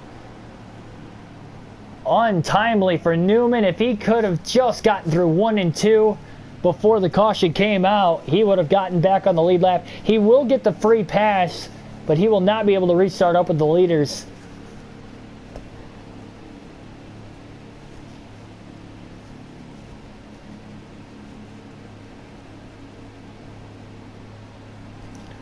That was a interesting moment there. Yeah, we're going to pit again. It looks like Bowman's staying out, so we're just going to pit. Might as well. We've got some other drivers. It kept anybody from taking the wave around because Bowman stayed out, so that's why it went opposite of what Alex Bowman did. So Bowman will lead the field to the green flag now, and here we go. Green flag back in the air at Dover. With 150 to go, big side draft trying to hold Bowman on the bottom of the track. The outside just not preferred on the restarts. Bowman to the lead. Into turn 3, just getting in front of Kevin Harvick, but then we got tight in the center of the corner. And so much for that. Barely kept it off the wall and barely staying in front of Ryan Blaney in the 12, who was trying to catch Harvick. Harvick, first driver, 1 lap down. Blaney, I believe, is actually 2 laps down along with Logano. Eric Jones is actually scored in 5th. So Bowman leads here at Dover. See, just like that, back-to-back cautions brings Bowman right back into it, almost as if we didn't have a 1-lap lead on him. We were 1 lap ahead of him just 15 to 20 laps ago. And how quickly that just evaporated. So we've only got about 5 lap fresher tires than Bowman right now. It does make a little bit of a difference, but it might take about 5-10 laps for it to get to the major difference right there, and that's when we can try to pounce. It doesn't help he's got the clean air either, and we have Kevin Harvick right in front of us, and it's just as fast as we are.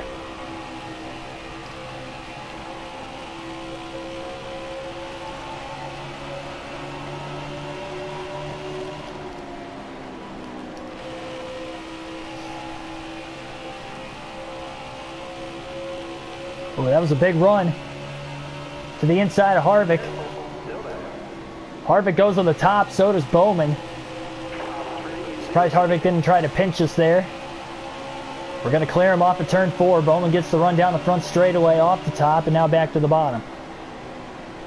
Interesting move by Bowman. A bit of a chess match going on between the two Hendrick Chevrolets at the front of the field, and here comes Jimmy Johnson. Bowman to the bottom again.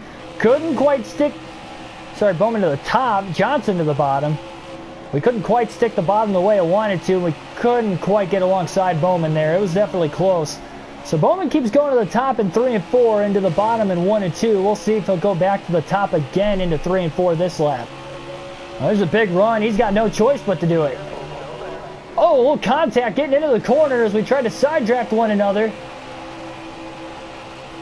Clear off of turn 4. Johnson to the lead again. 4th time today. Jimmy Johnson has led. About 5 lap pressure tires on Bowman, and now that we've got the clean air, it's going to be tough for Bowman to get back around us during this run.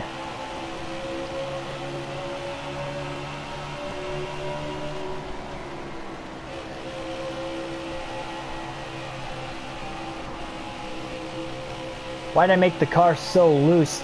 That was just naturally what it was. I didn't practice or qualify, and I went with the tightest setup that I could possibly make it. Again, I don't use custom setups, so like that meter where I had it all the way to the left, so as tight as it'll go, and it was just loose at the beginning. And then the first pit stop, I made a wedge adjustment to tighten it up 1 round. It felt a little too tight, so I moved it back a half a round to loosen it back up slightly, but not as loose as we had it at the start during the second pit stop. And we've had that same setup in the car ever since that second stop of the race, right about lap 90 under caution. So we've had the same setup for majority of the race now. Loose is fast when you can hang on to it. Loose is faster when you can hang on to it. It's just a matter of whether I can hang on to it or not. I can hang on to it. I trust that I have the ability to hang on to this thing. We have so far, and we still are up to this point.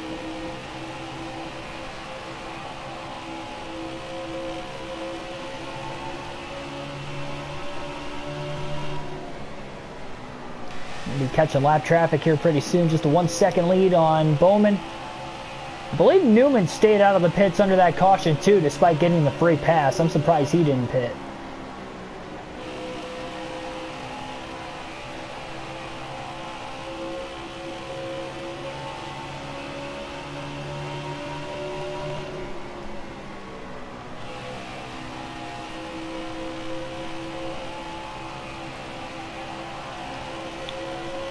So 6 cautions in the race here today. Just over 260 laps complete, the Monster Mile. And who will win that Miles the Monster Trophy? Bowman's probably looked like the closest threat to us all day long. Harvick at times when he's on the lead lap can compete, but he's been stuck a lap down quite a bit as well.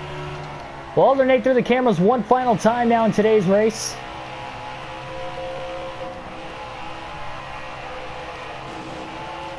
Not a lot of room there. On the outside of us is David Reagan. Same thing with 3 and 4 with Ross Chastain. Chastain's got quite a bit of damage to the front of his car too.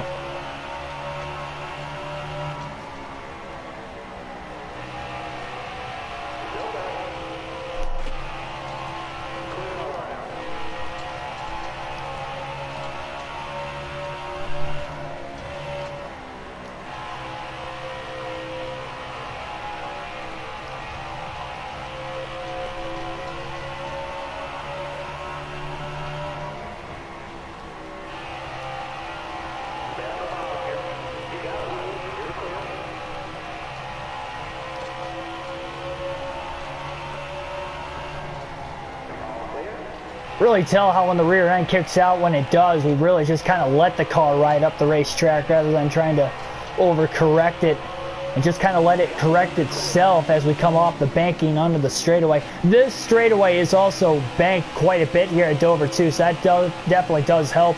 Not as flat down the straightaways here as most other racetracks, so it definitely helps when the rear end kicks out like it does and we just kind of let it drive itself. Oh boy, that was a big slide that time. About got into Timmy Hill.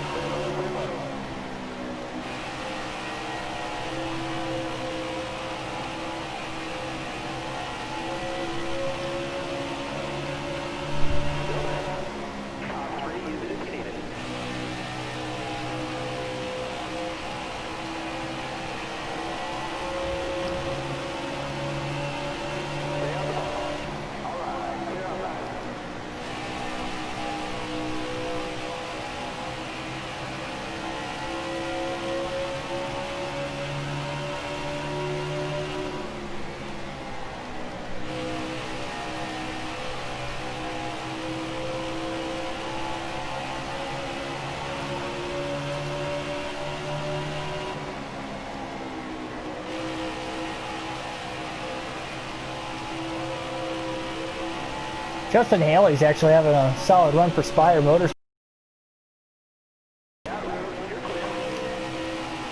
22nd, not bad. Outrunning Stenhouse, who again started at the rear of the field, but we're late enough in this race now. He should have been able to work his way up a little further if he had a fast enough car, and that's just not the case today.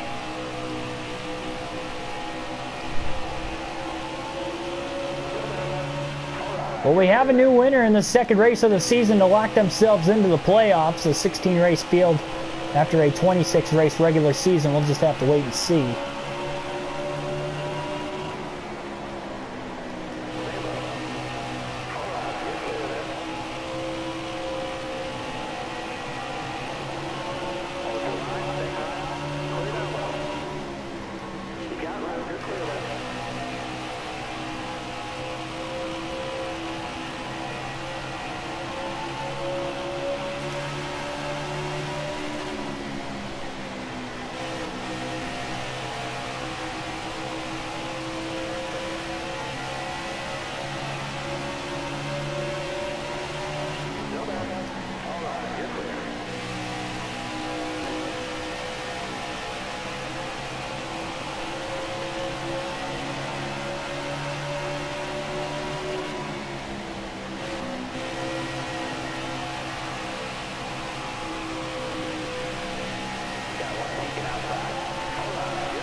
Close to maxing out the RPMs here as we stick with the normal camera now to the end of the race for the final 124 laps here at Dover.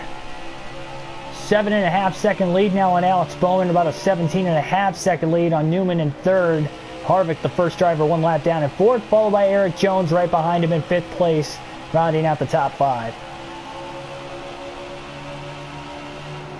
Jimmy Johnson, after ending that long-awaited winless streak and losing streak, so to say, in the Daytona 500 last night, another quick turnaround at Dover, looking for a win and a strong performance again, keeping the momentum for the 48 team in the very beginning of this season.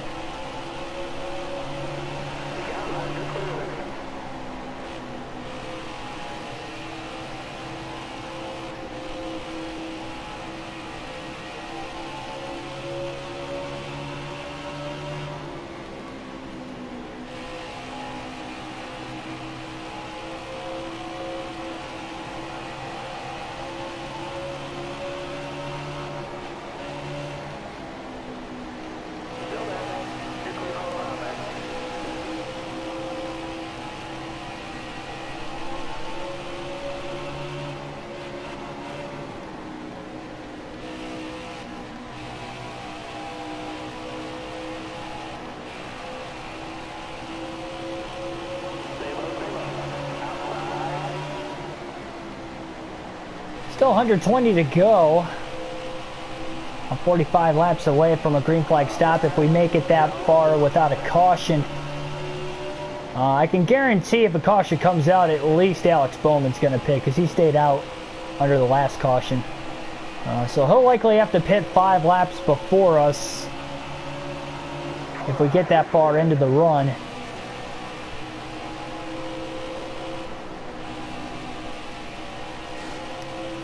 As well as Ryan Newman for that matter too. Newman and Bowman on the same strategy.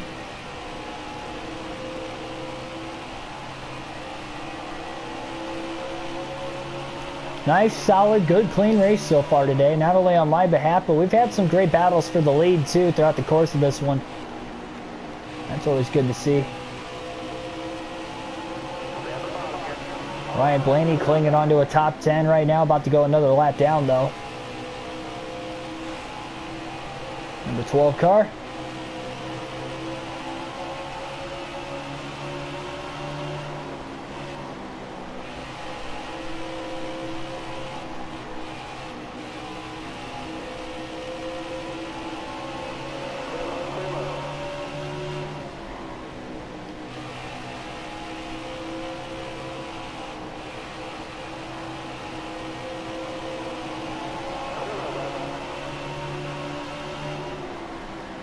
Not good if Eric Jones loses another lap here, and he will. So now Eric Jones has fallen 2 laps down in 5th. That is going to be tough to come back from once you fall 2 laps down. So that was a big moment there. He's led laps at times today too. So he's got a decently fast car. Because now we're trying to put Ryan Newman a lap down in 3rd. And we will.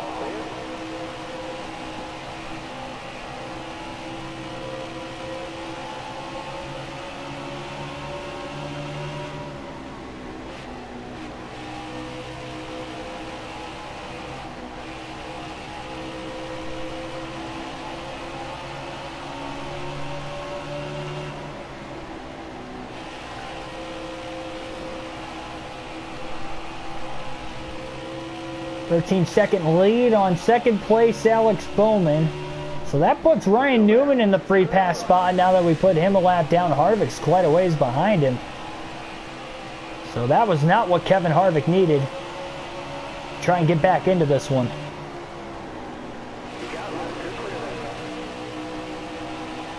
Still got about roughly half a track to go to catch Bowman. Put him a lap down.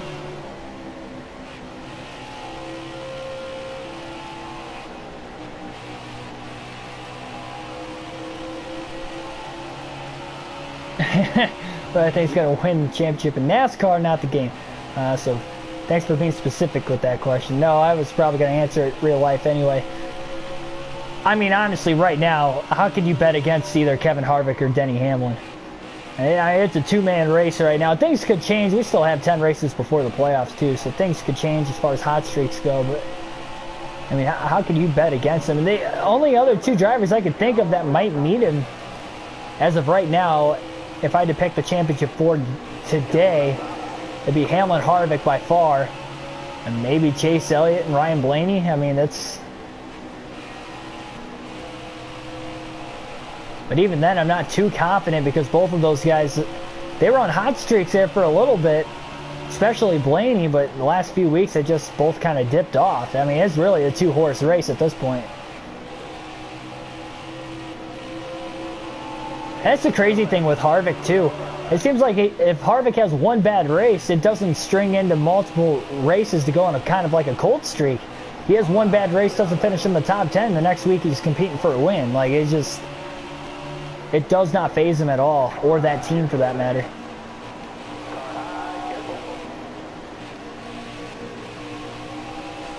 Oh wow, 4 wide, Denny Hamlin, speaking of which, on the outside. I thought we were 3 wide until I saw him up there. Good thing we gave plenty of room. About the 4th or 5th time today we've seen 4 wide action, and now Kevin Harvick's in danger of going 2 laps down in 4th. And we're going to clear him off of turn 2.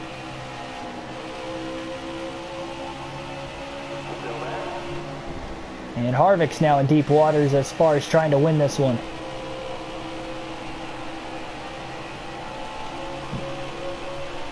Mainly looking like a 2-car race going into the final quarter of the way here in this one.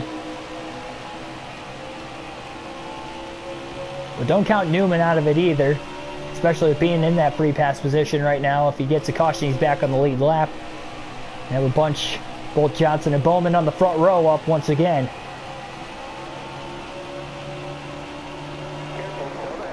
Almost 3/4 of the way home.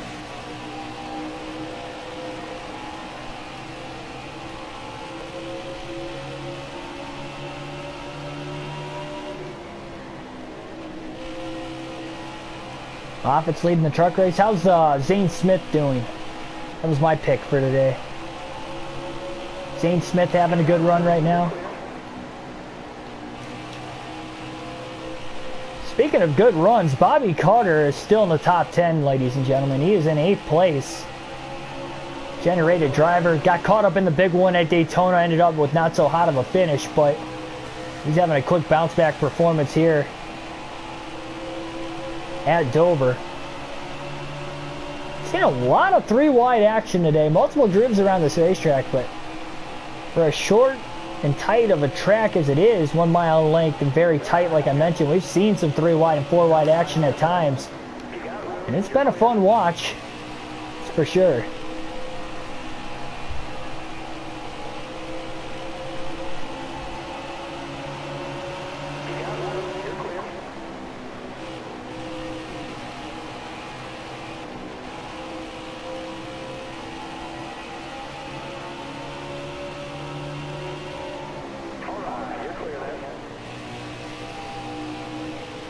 He's 2nd right now. Okay, there we go. How many laps are left? Well, I just started at 6, so it can't be that late in the race. I think it was a 150 lap race, 134 or something like that. I think it was 150.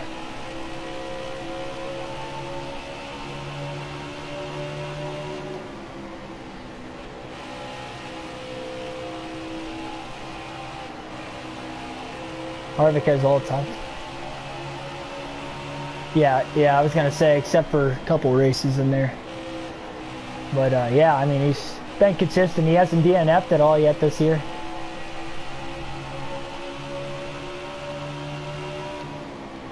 You guys seen his lead in the regular season standings too? He's got an 82-point lead over 2nd place, who I think is Joey Logano again.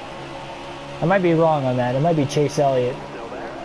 Or Keselowski for that matter. I can't remember who's in 2nd. I know 2nd, 3rd, and 4th are all bunched together. I think it's... And 5th for that matter. I think the 3 Penske guys and Chase Elliott are like all right near each other, 2nd through 5th. But Harvick's got over an 80-point lead. That's over a 1-race lead in the regular season. And remember, 15 playoff points for the regular season championship. And then 9 for 2nd, 8 for 3rd, and then going all the way back to 10th is 1 extra playoff point as well. But that's a big advantage. The regular season champ gets over second place points getter in the regular season championship. So that will mean a lot. He's gotten a lot of stage wins this year too. It's just incredible what kind of a season that 4 team's had.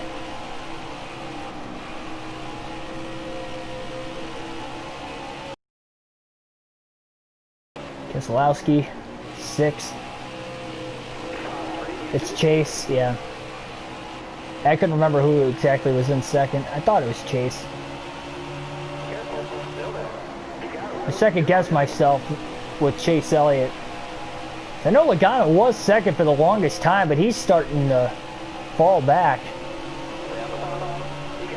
That's when Chase Elliott and Blaney were starting to pick up their hot streaks there in the middle of the season. Started climbing back into the championship standings, and Blaney went from 10 points, or not 10 points, Blaney went from 10th in the standings, like over 100 points back at one point, to when he got up to second, like 25 points back. Or he was third, 25 points back, then moved up to second, but actually lost points in that first Pocono race. Oh, 3 wide and tight off of 4. Eric Jones sandwiched in the middle. And Alex Bowman has fallen a lap down here, so we have a 1-lap lead on the field again. Bowman will have to pit roughly 5 laps before us. So expect Alex Bowman and Newman to hit pit road in the next 10 laps.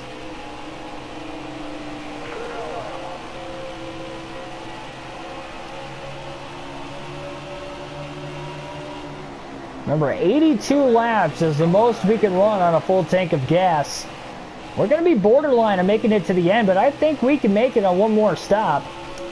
It'll be a lot more difficult for Bowman and Newman to make it on one more, but if they get a caution at any point in time before the end of the race, that would be huge. What would really be big is if a caution came out right now, because we are not inside the pit window as we speak.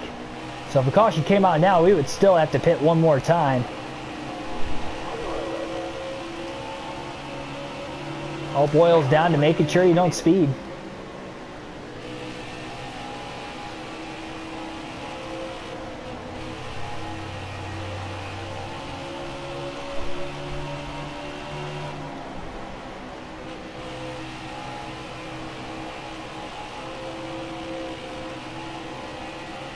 And honestly, with Daytona being the last race of the regular season too, even if Harvick has a 40 or 50 point lead going into the final race of the regular season, that's not a lot, because if he gets caught up in the big one, and we know Blaney's a good super speedway racer, let's say he's second in points, or Logano's a good super speedway racer too, so let's say Logano's like second in points, like 40, 50 points back, they could climb just that close at least, you know, kind of cut it in half in the next 9 races.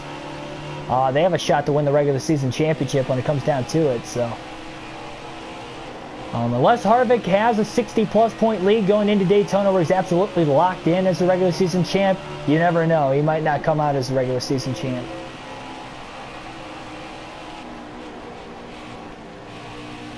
Patient there with Quinn Halpin.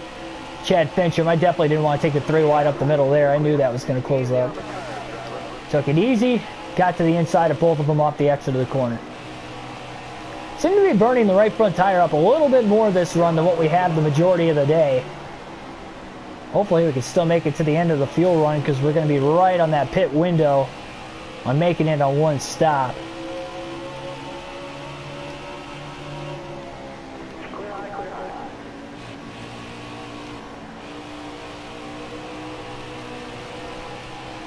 Driving in a little too deep there. Good to go.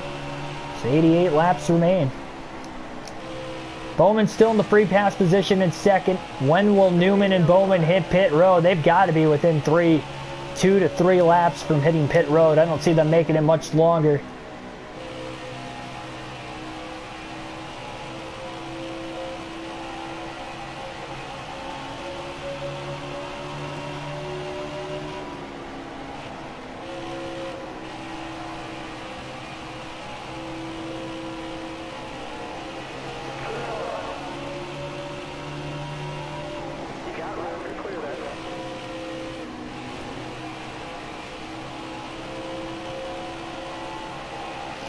Oh, just barely nicked the wall at the right rear corner panel off of turn 4. And there's Ryan Newman right in front of us in third place, in danger of going 2 laps down before they even have to hit pit road. I got sandwiched there. Barely able to beat Newman, and Newman's going to dive onto pit road. So is Kevin Harvick in 4th. So the leaders coming down onto pit road now. 85 laps left. Bowman still on the track for now. He'll likely pit this time if I had to guess.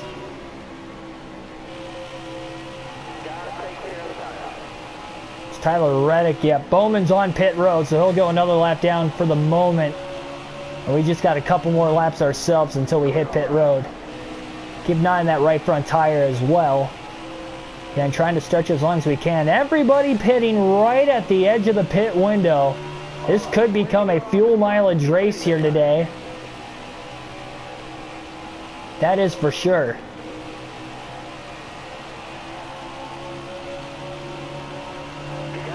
Boy, would that change everything.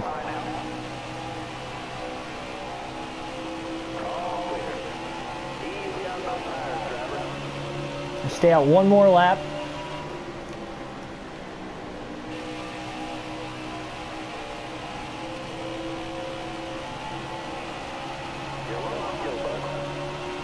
$82 to go. We're right there. We'll have 81 laps left when we come out of the pits. So Jimmy Johnson will bring it onto pit road this time by. Now we just got to make sure we don't speed. 35 miles an hour is the pit road speed limit. We know what it is this time. We can carry a little more speed. And a great job getting down in time. So we didn't tiptoe it as much as we did the first time. So right at the edge of the pit window, no adjustments. We'll repair that 1 second of damage. 4 fresh tires, full tank of fuel, and we'll get back out on the racetrack. Zane Smith to the lead. Awesome.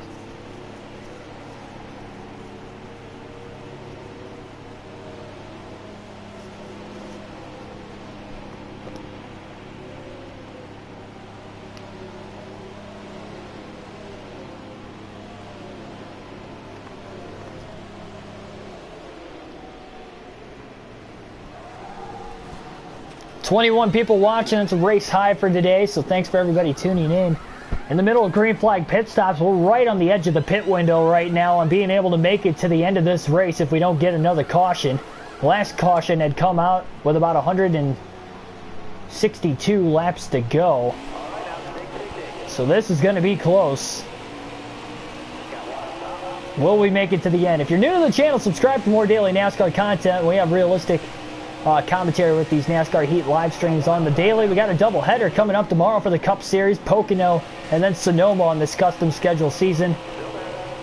In the chase for 8 with Jimmy Johnson. 3 wide there with Harvick and Fincham. Harvick really got out of the gas and let us go.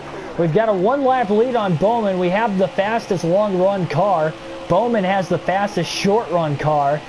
If a caution comes out, he will get back on the lead lap. And that might change the pit strategy because, again, we don't know if we can make it onto the end on fuel.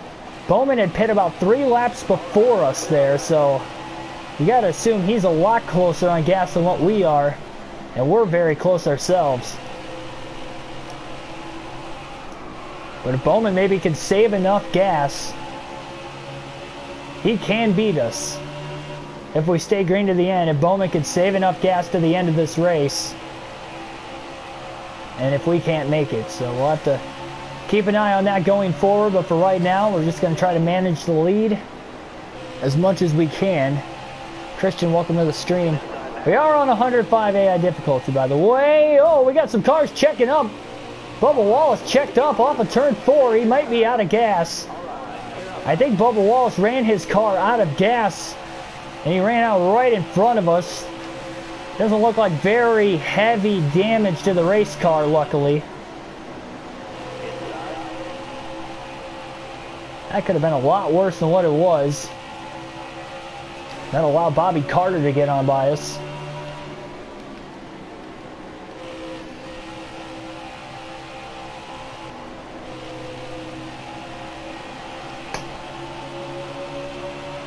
Not playing with a Mustang. No, I really wanted to do this quest for an 8th championship with Jimmy Johnson, try to get him his 8th title for our first season, and this is our custom season, of course, that we're doing. We'll do the normal schedule next time around, so I really wanted to do it like this when I started NASCAR Heat 5.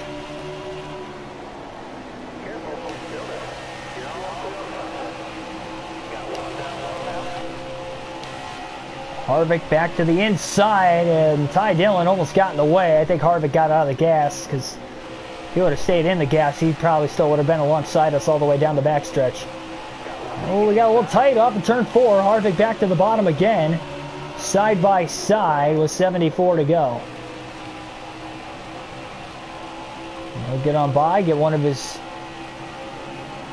laps back there. Oh, and he almost pulled down right in front of us, trying to use Timmy Hill as a pick. Hill not giving us a ton of room, but we'll get on by him getting into turn 1. Look at the run Harvick's got. Oh, Harvick tags Johnson. Johnson had to get out of the gas big time, almost got into the wall.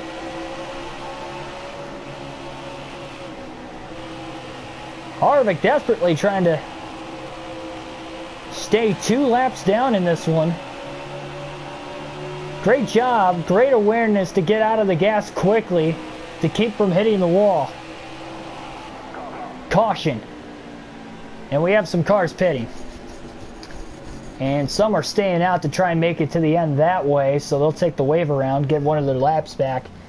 Bowman will get the free pass, he'll get back on the lead lap. And we might as well pit too while we're at it.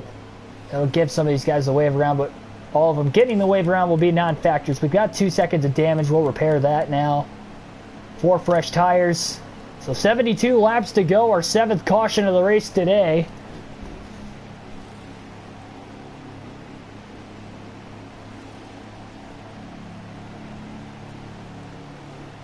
Yeah, my Mustang's in 2004.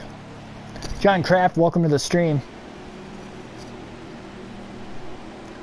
Yep, last season he's racing in. Another reason why I wanted to do this. Cindy Duncan Gaming, welcome to the stream.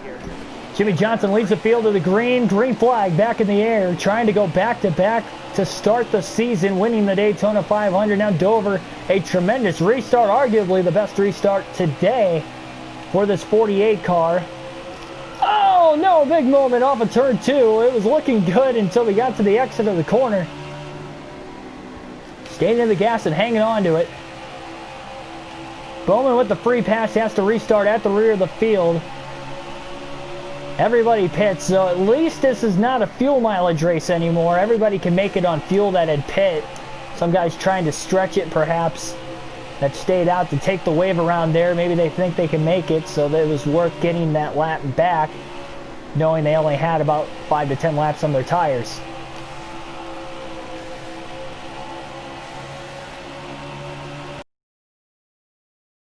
Get any more cautions before the end of the race, and if we do, again, that puts Bowman right back in it again. With us winning the Daytona 500 with Jimmy Johnson last night. Obviously, we're in the playoffs. Bowman looking for his first win of the season. He wants a shot at the championship. What better way than to lock himself up very early in the season so he can strictly go for playoff points going forward. Bobby Carter trying to challenge us up here. Get one of his laps back.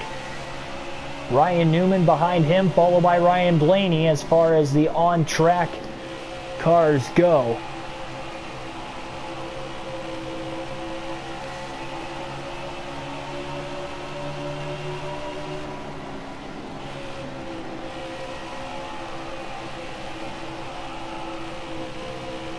Yeah, what could have been if Jimmy could have actually won the 500 this year? That would have been unbelievable.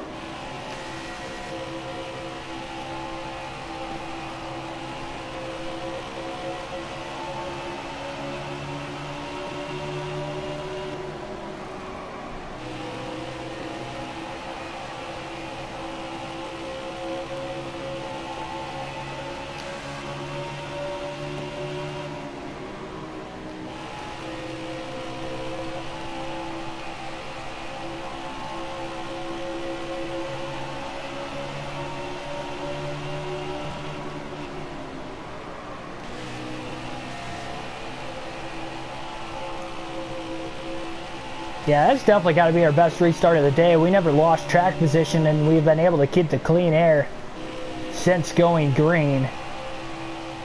We've seen back-to-back cautions a couple times today, so we'll have to keep an eye on that going forward. At any point we get a caution, Bowman's back into this race.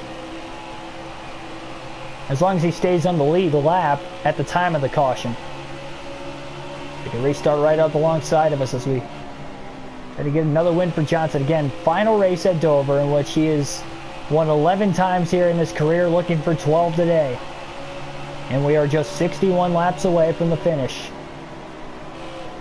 for yet another Miles the Monster trophy. Only time we come to Dover this season. And when we go to Pocono in the next race also, that's the only time we go to Pocono on the season, as well as Sonoma. So next few races, the only time we're going to each of those tracks coming up. So be sure to subscribe and hit the bell notification button so you guys don't miss any of those races. By the way, both of those again coming tomorrow in the morning hours. 9 a.m. Eastern Standard Time is when the Pocono race will happen. Sonoma will follow about 15 minutes or so after that race.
Only a 3.5 second lead on Bowman. He must be getting through the lap traffic pretty well, because we did not expand our lead much despite having the clean air for a while, but now we're currently in lap traffic ourselves. So we'll see how that's going to go.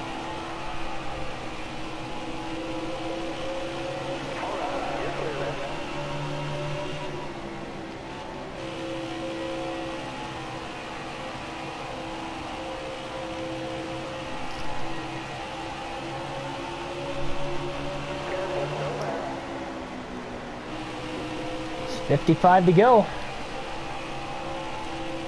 Final caution of the Daytona 500 last night came with 35 laps left.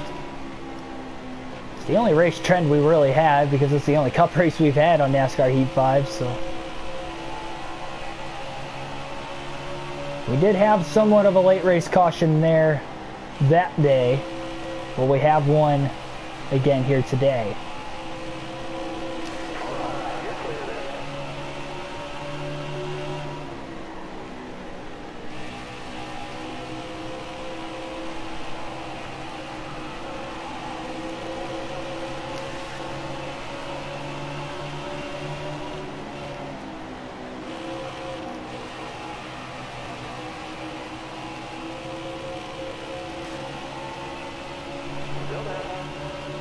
Expanding the lead up to about a 5-second advantage now on Bowman. Caution comes out. Newman would be the free pass positioning driver in third.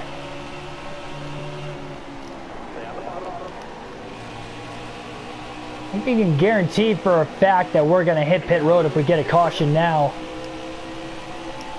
We're already about 20 laps into this run. It's just a matter of, will Alex Bowman follow us onto pit road, or will he stay out to control the pace on the restart?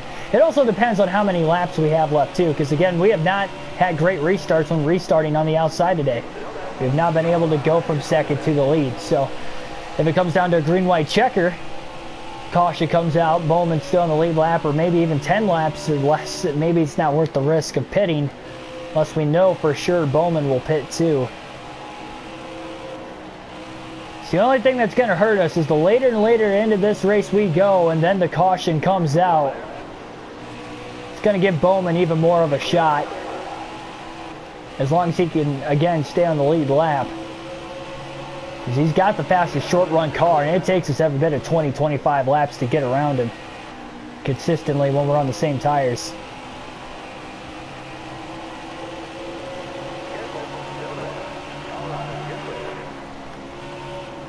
Johnson's led the most laps so far today. Bowman has led the second most. Hendrick Motorsports has dominated here today, whether it's been the 48 or the 88.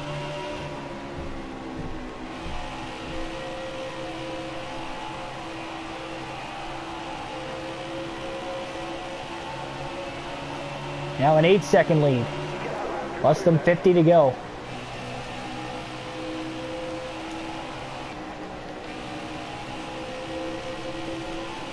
No, I do not have frequent failures on. I just had that for the toughest season, the final season, just to shake things up. Nope. Have it on normal. Try to make the races as realistic as possible. Strict yellows are on, though, for all oval races.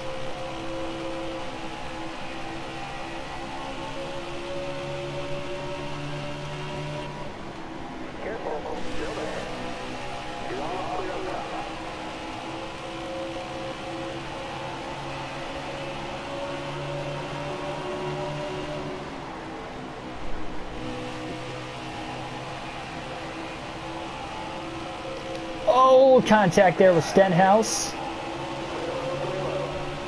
Off of turn 2. A little loose, tried to keep it off the wall and got right into the right side of his car. That was a big moment there. 45 to go. Despite how loose the car might look, again, we've had great handling pretty much all day long. Great job just trying to will this race car to a win. Oh, this could get hairy. Oh, wow, that was tight. 3 wide between the 10 and the 95. Almirola and Christopher Bell. Joey Gapes was right in front of Bell, too. So he couldn't get that run off the outside that he wanted to stay in front of us.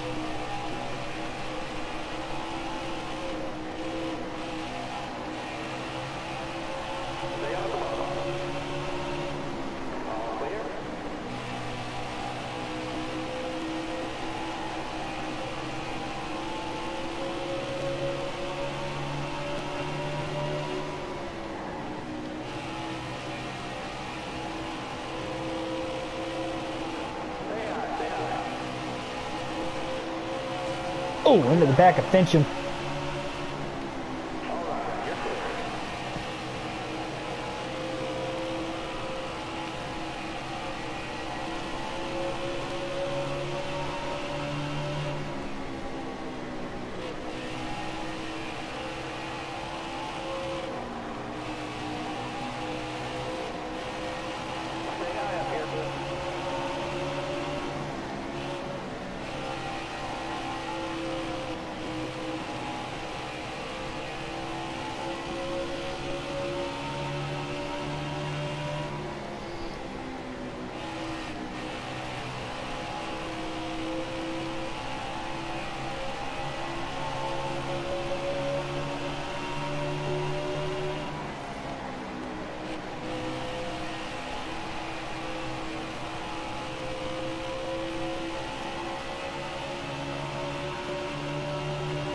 Well, Chase Elliott's finally moved into the top 30. He's in 29th. That's still not a good run at all. Very early in the season, though, but you don't want to have too bad of a start early in the season. You have to play catch-up the rest of the year to try and get into that top 16 in case you don't have a win. I'm sure he'll compete for wins, though, going forward. I'd be surprised if Chase Elliott made it through the regular season without a win.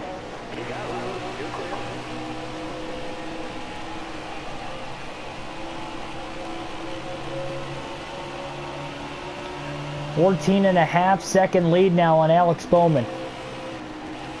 He's definitely fading. Are we going to get that caution, though? But again, if we do, it's got to come before Bowman falls a lap down. Otherwise, Bowman's going to need 2 cautions to get back into this one to the end of the race. We also know cautions like to breed other cautions. We've seen that a couple times today. I've not seen any of the accidents that have happened, but we have had 7 yellows total.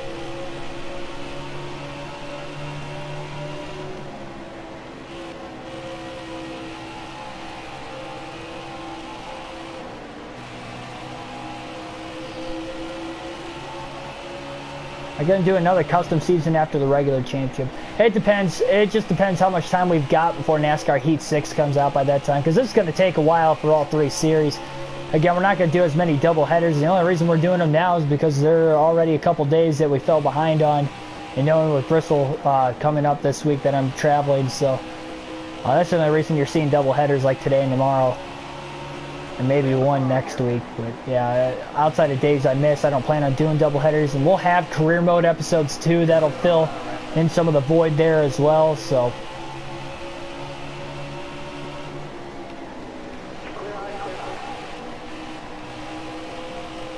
yeah, it's pretty much what we're looking at on the outlook. But yeah, I'll definitely consider maybe switching around another custom schedule, maybe with like a custom car or something later on down the road. But my goal is to get 2 of them in first, and then we'll see where we're at from there.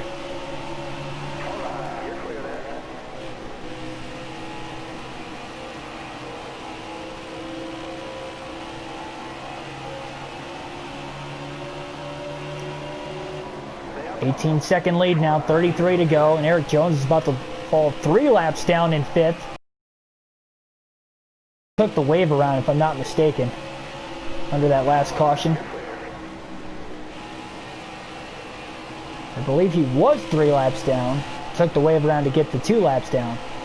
He'll lose that lap anyway, though, before the end of the race. And that's another thing, too. Knowing that there are guys out there on about 10 lap older tires than the rest of the field that pitted under that last caution, that could be a tire blowout before the end of the race. Again, it's just something else to keep an eye on. We're about 5 laps to the good on fuel. 31 to go.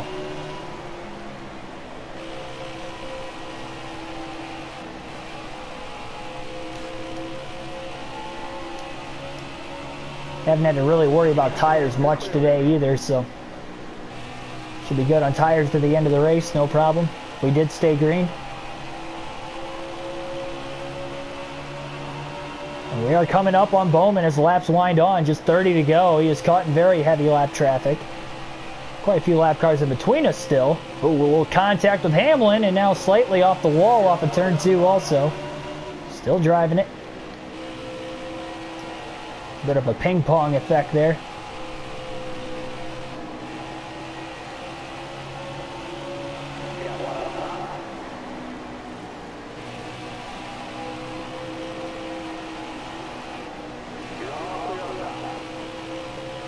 Now Ryan Newman about to go 2 laps down in the 6th car for Roush Fenway Racing. He's having a solid day today though. Had a pretty solid run at Daytona too in the 500. Looking for a podium finish today at Dover. In 3rd.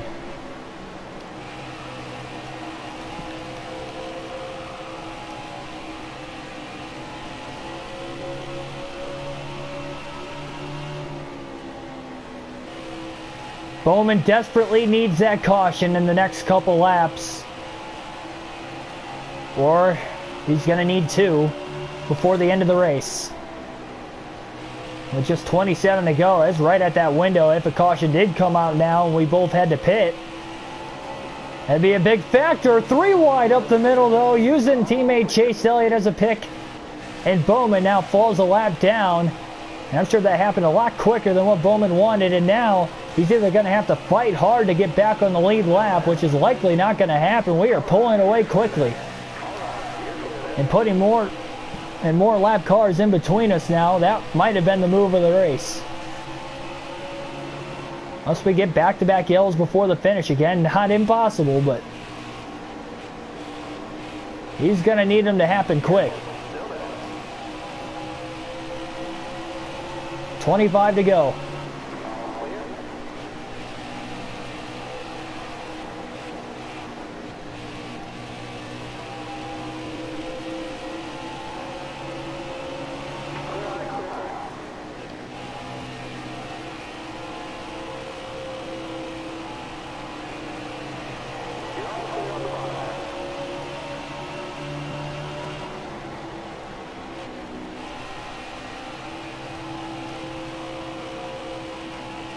Looking back there, Nathan.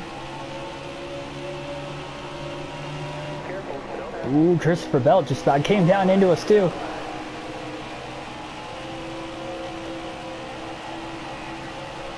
Now Harvick's about to go 3 laps down in 4th.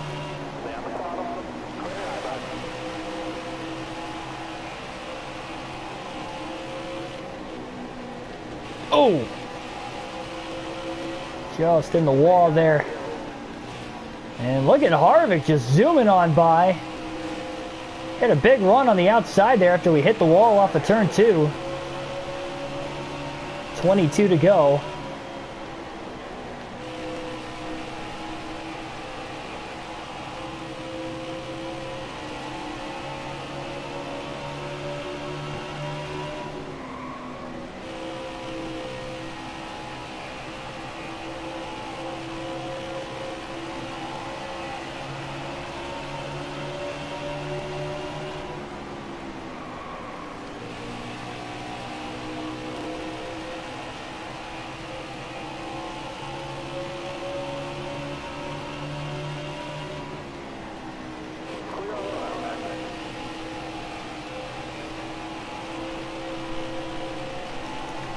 Twenty laps to go here at Dover. Demanding racetrack for 400 laps and 400 miles, but we are almost to the finish. Just trying to hold on and not make any major mistakes.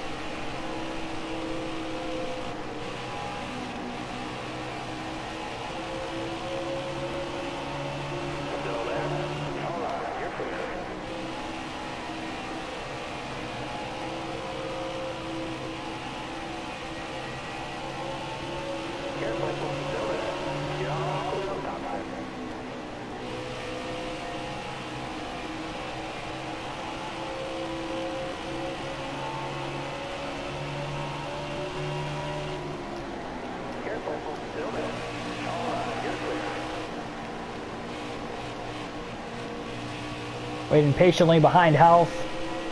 He already passed Suarez in the middle of the corner. I didn't feel like the car was going to go up to the outside and drift up the way I wanted to without getting loose, so took it easy to get around him on the inside down the backstretch. Again, with this unique schedule, it's an interesting start to the year if you think about it. So we got the Daytona 500 Super Speedway. We got Dover, arguably a short track, if not intermediate. And then we go to Pocono. It's a triangular racetrack. There's no other track on the circuit like it. Then we hit a road course at Sonoma. And I believe, again, I think we have Kentucky and Phoenix as the next 2 races after that. So then we hit a traditional 1.5 miles, first one of the season, and then back to another 1 mile, kind of like a short track. So a very unique start to the season. Very, very different racetracks. And no 2 tracks are alike of the first 6 or 7 races on the schedule.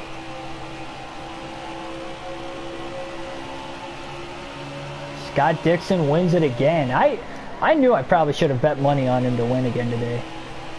I just feel like that team with limited practice and qualifying, I mean, they're just hitting on all cylinders. I mean, nobody could touch him. He dominated at the Indy GP, and then he dominated the Texas race for the most part. I mean, he's been untouchable this season. I don't know if he dominated Road America today because I didn't watch it, but obviously was streaming this, but yeah, he's pretty dominant. That is, to say the least. Well deserving of winning, what, a 6th championship this year if he wins it? You gotta say, he's arguably one of the best IndyCar racers of all time. One of the best, not the best, but one of the best. I mean, 5 championships alone definitely cements it. Caution! with 13 laps to go, our 8th caution of the race. That'll get Bowman back on the lead lap. It looks like all those guys that stayed out under the last caution will pit now. Jones, Keselowski, Hamlin, nobody will take the wave around because we're going to stay out of the pits too. If we did pit, then Bowman would have to restart right alongside of us, so we're not even going to take that risk. Going to stay out of the pits here. We should have about 9 laps to go when we go green.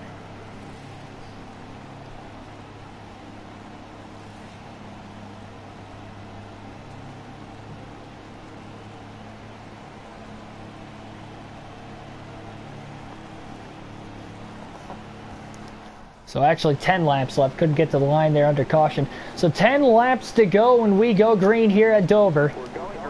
Will we get another caution to get Bowman back into this one? He's got the fastest short run car, but we've been nailing the restarts from the inside, and the green flag is in the air. Now it's a race to get to the white flag, and with being in the clean air, we need to put together time trial laps on very old tires to try and get to the end. Just praying that we don't get a caution.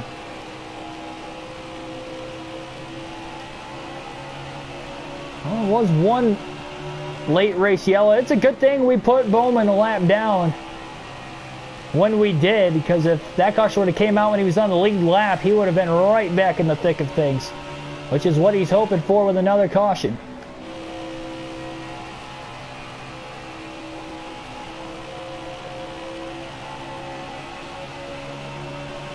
Eight to go. Right front down to about 20% tire wear. Should be able to make it to the end.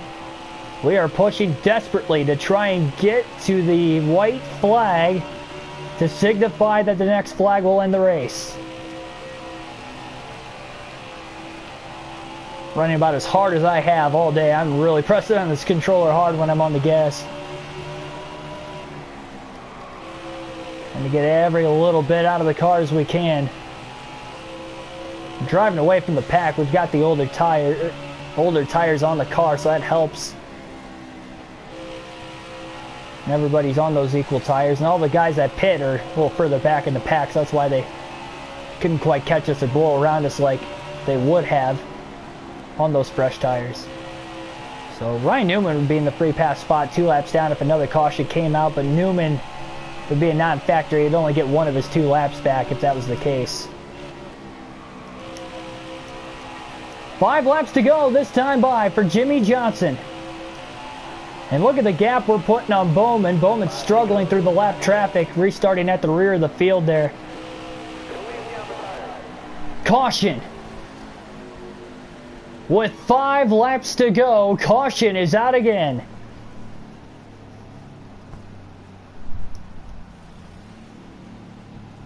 Not what Jimmy wanted to see there. And that's going to set up a green-white checker finish. It looks like Bowman's staying out of the pits. We're going to stay out to have the inside on the restart, control the pace again. That's what Bowman needed. Or was it a little too late? 2 cautions in the last 13 laps of the race has brought Bowman right back into this thing again. The good news is it doesn't look like he's pitting. And neither are we.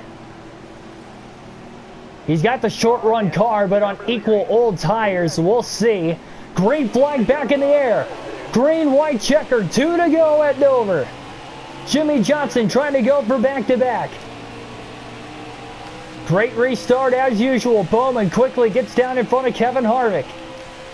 Will he have enough time to run down Johnson? Lap and a half to go. He's got pressure. There are other faster cars on fresher tires behind as we kind of miss the corner a little bit.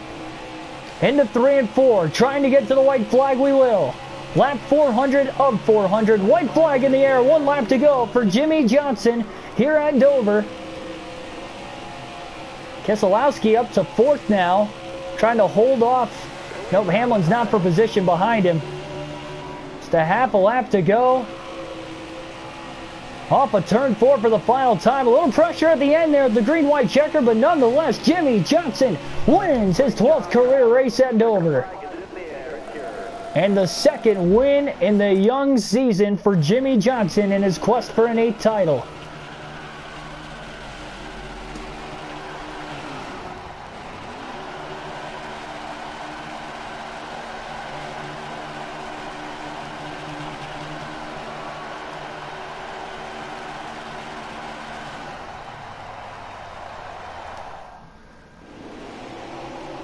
Perfect win here in this one, 2 for 2 for Jimmie Johnson. 2 hours and 59 minutes, or sorry, no, I did the math wrong on that. 2 hours and 39 minutes total time on the race today. 2 drivers finished on the lead lap, both dominant in this race and have led the most laps combined between the two. Jimmie leading the most total. Johnson with the win, Bowman in second, Newman third, Brad Keselowski fourth, Eric Jones fifth, Kevin Harvick sixth, Denny Hamlin 7th, Bobby Carter, rookie generator driver, finishing 8th. Blaney 9th, and Joey Logano rounds out the top 10. We'll look at who all DNF'd in this race today. We had a few of them. 3 drivers failed to finish this one. Kyle Busch, Michael McDowell, Martin Truex Jr. So 2 JGR Toyotas having DNFs. That's a tough break for that team early in the season. We'll take a look at your early season point standings after the first 2 races. We have a 17-point lead on Eric Jones. Of course, still early, but the 2 wins maxing out on points for both of those 2 races definitely helps with Eric Jones in second. And you got Blaney 1 point behind him in third. Newman's up there again. He had a great start to the season, both at Daytona and with a 3rd place finish today. Tyler Reddick, rookie, in 5th. Bobby Carter, another rookie, 6th. So very interesting here in this one.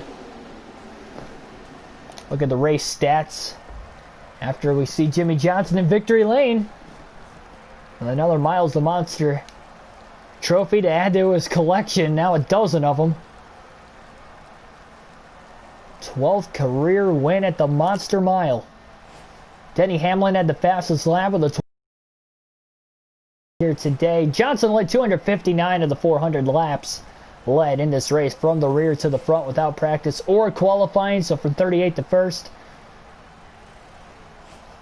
And Truex had the toughest break with finishing last after starting 5th. That is going to do it for this one.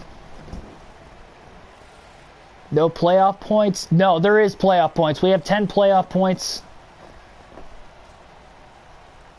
We should have 10 playoff points with the wins, but there's no stages. Yeah, if there's no playoff points, I guess it doesn't matter how many wins we get on the season. I have to take a deep... You know what? We'll figure this out real quick before we end the stream. We'll figure this out. No, we should have 5 playoff points for winning the races.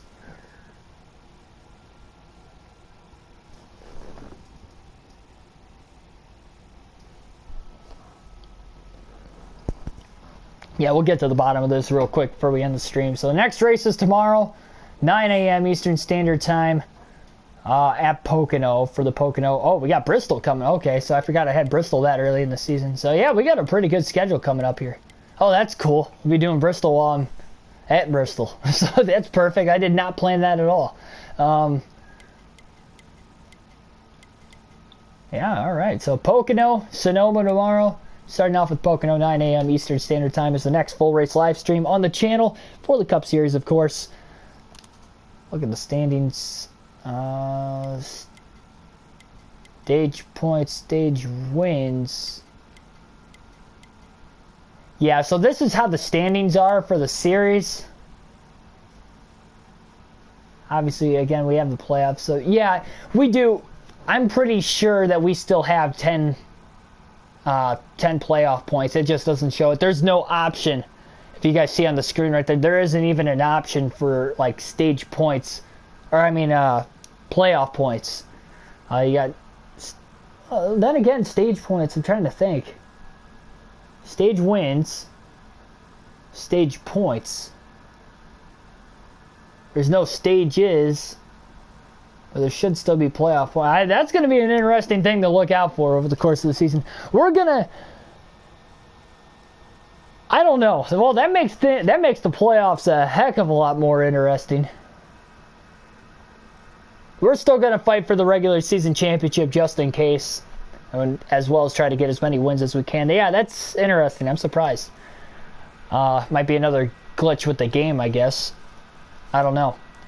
But nevertheless, again, that's going to be it. Subscribe for more daily NASCAR content, such as these full race NASCAR Heat 5 live streams on the channel with a realistic broadcast. As you saw today, we got 2 more for the Cup Series coming up tomorrow. Again, Pocono, Sonoma. Hope to see you guys then.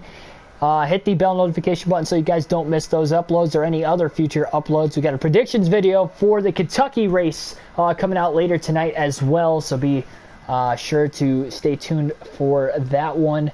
And hit the like button if you enjoyed the race, the commentary, the video in general, and I will see you guys tomorrow. Thanks for watching. Have a good night.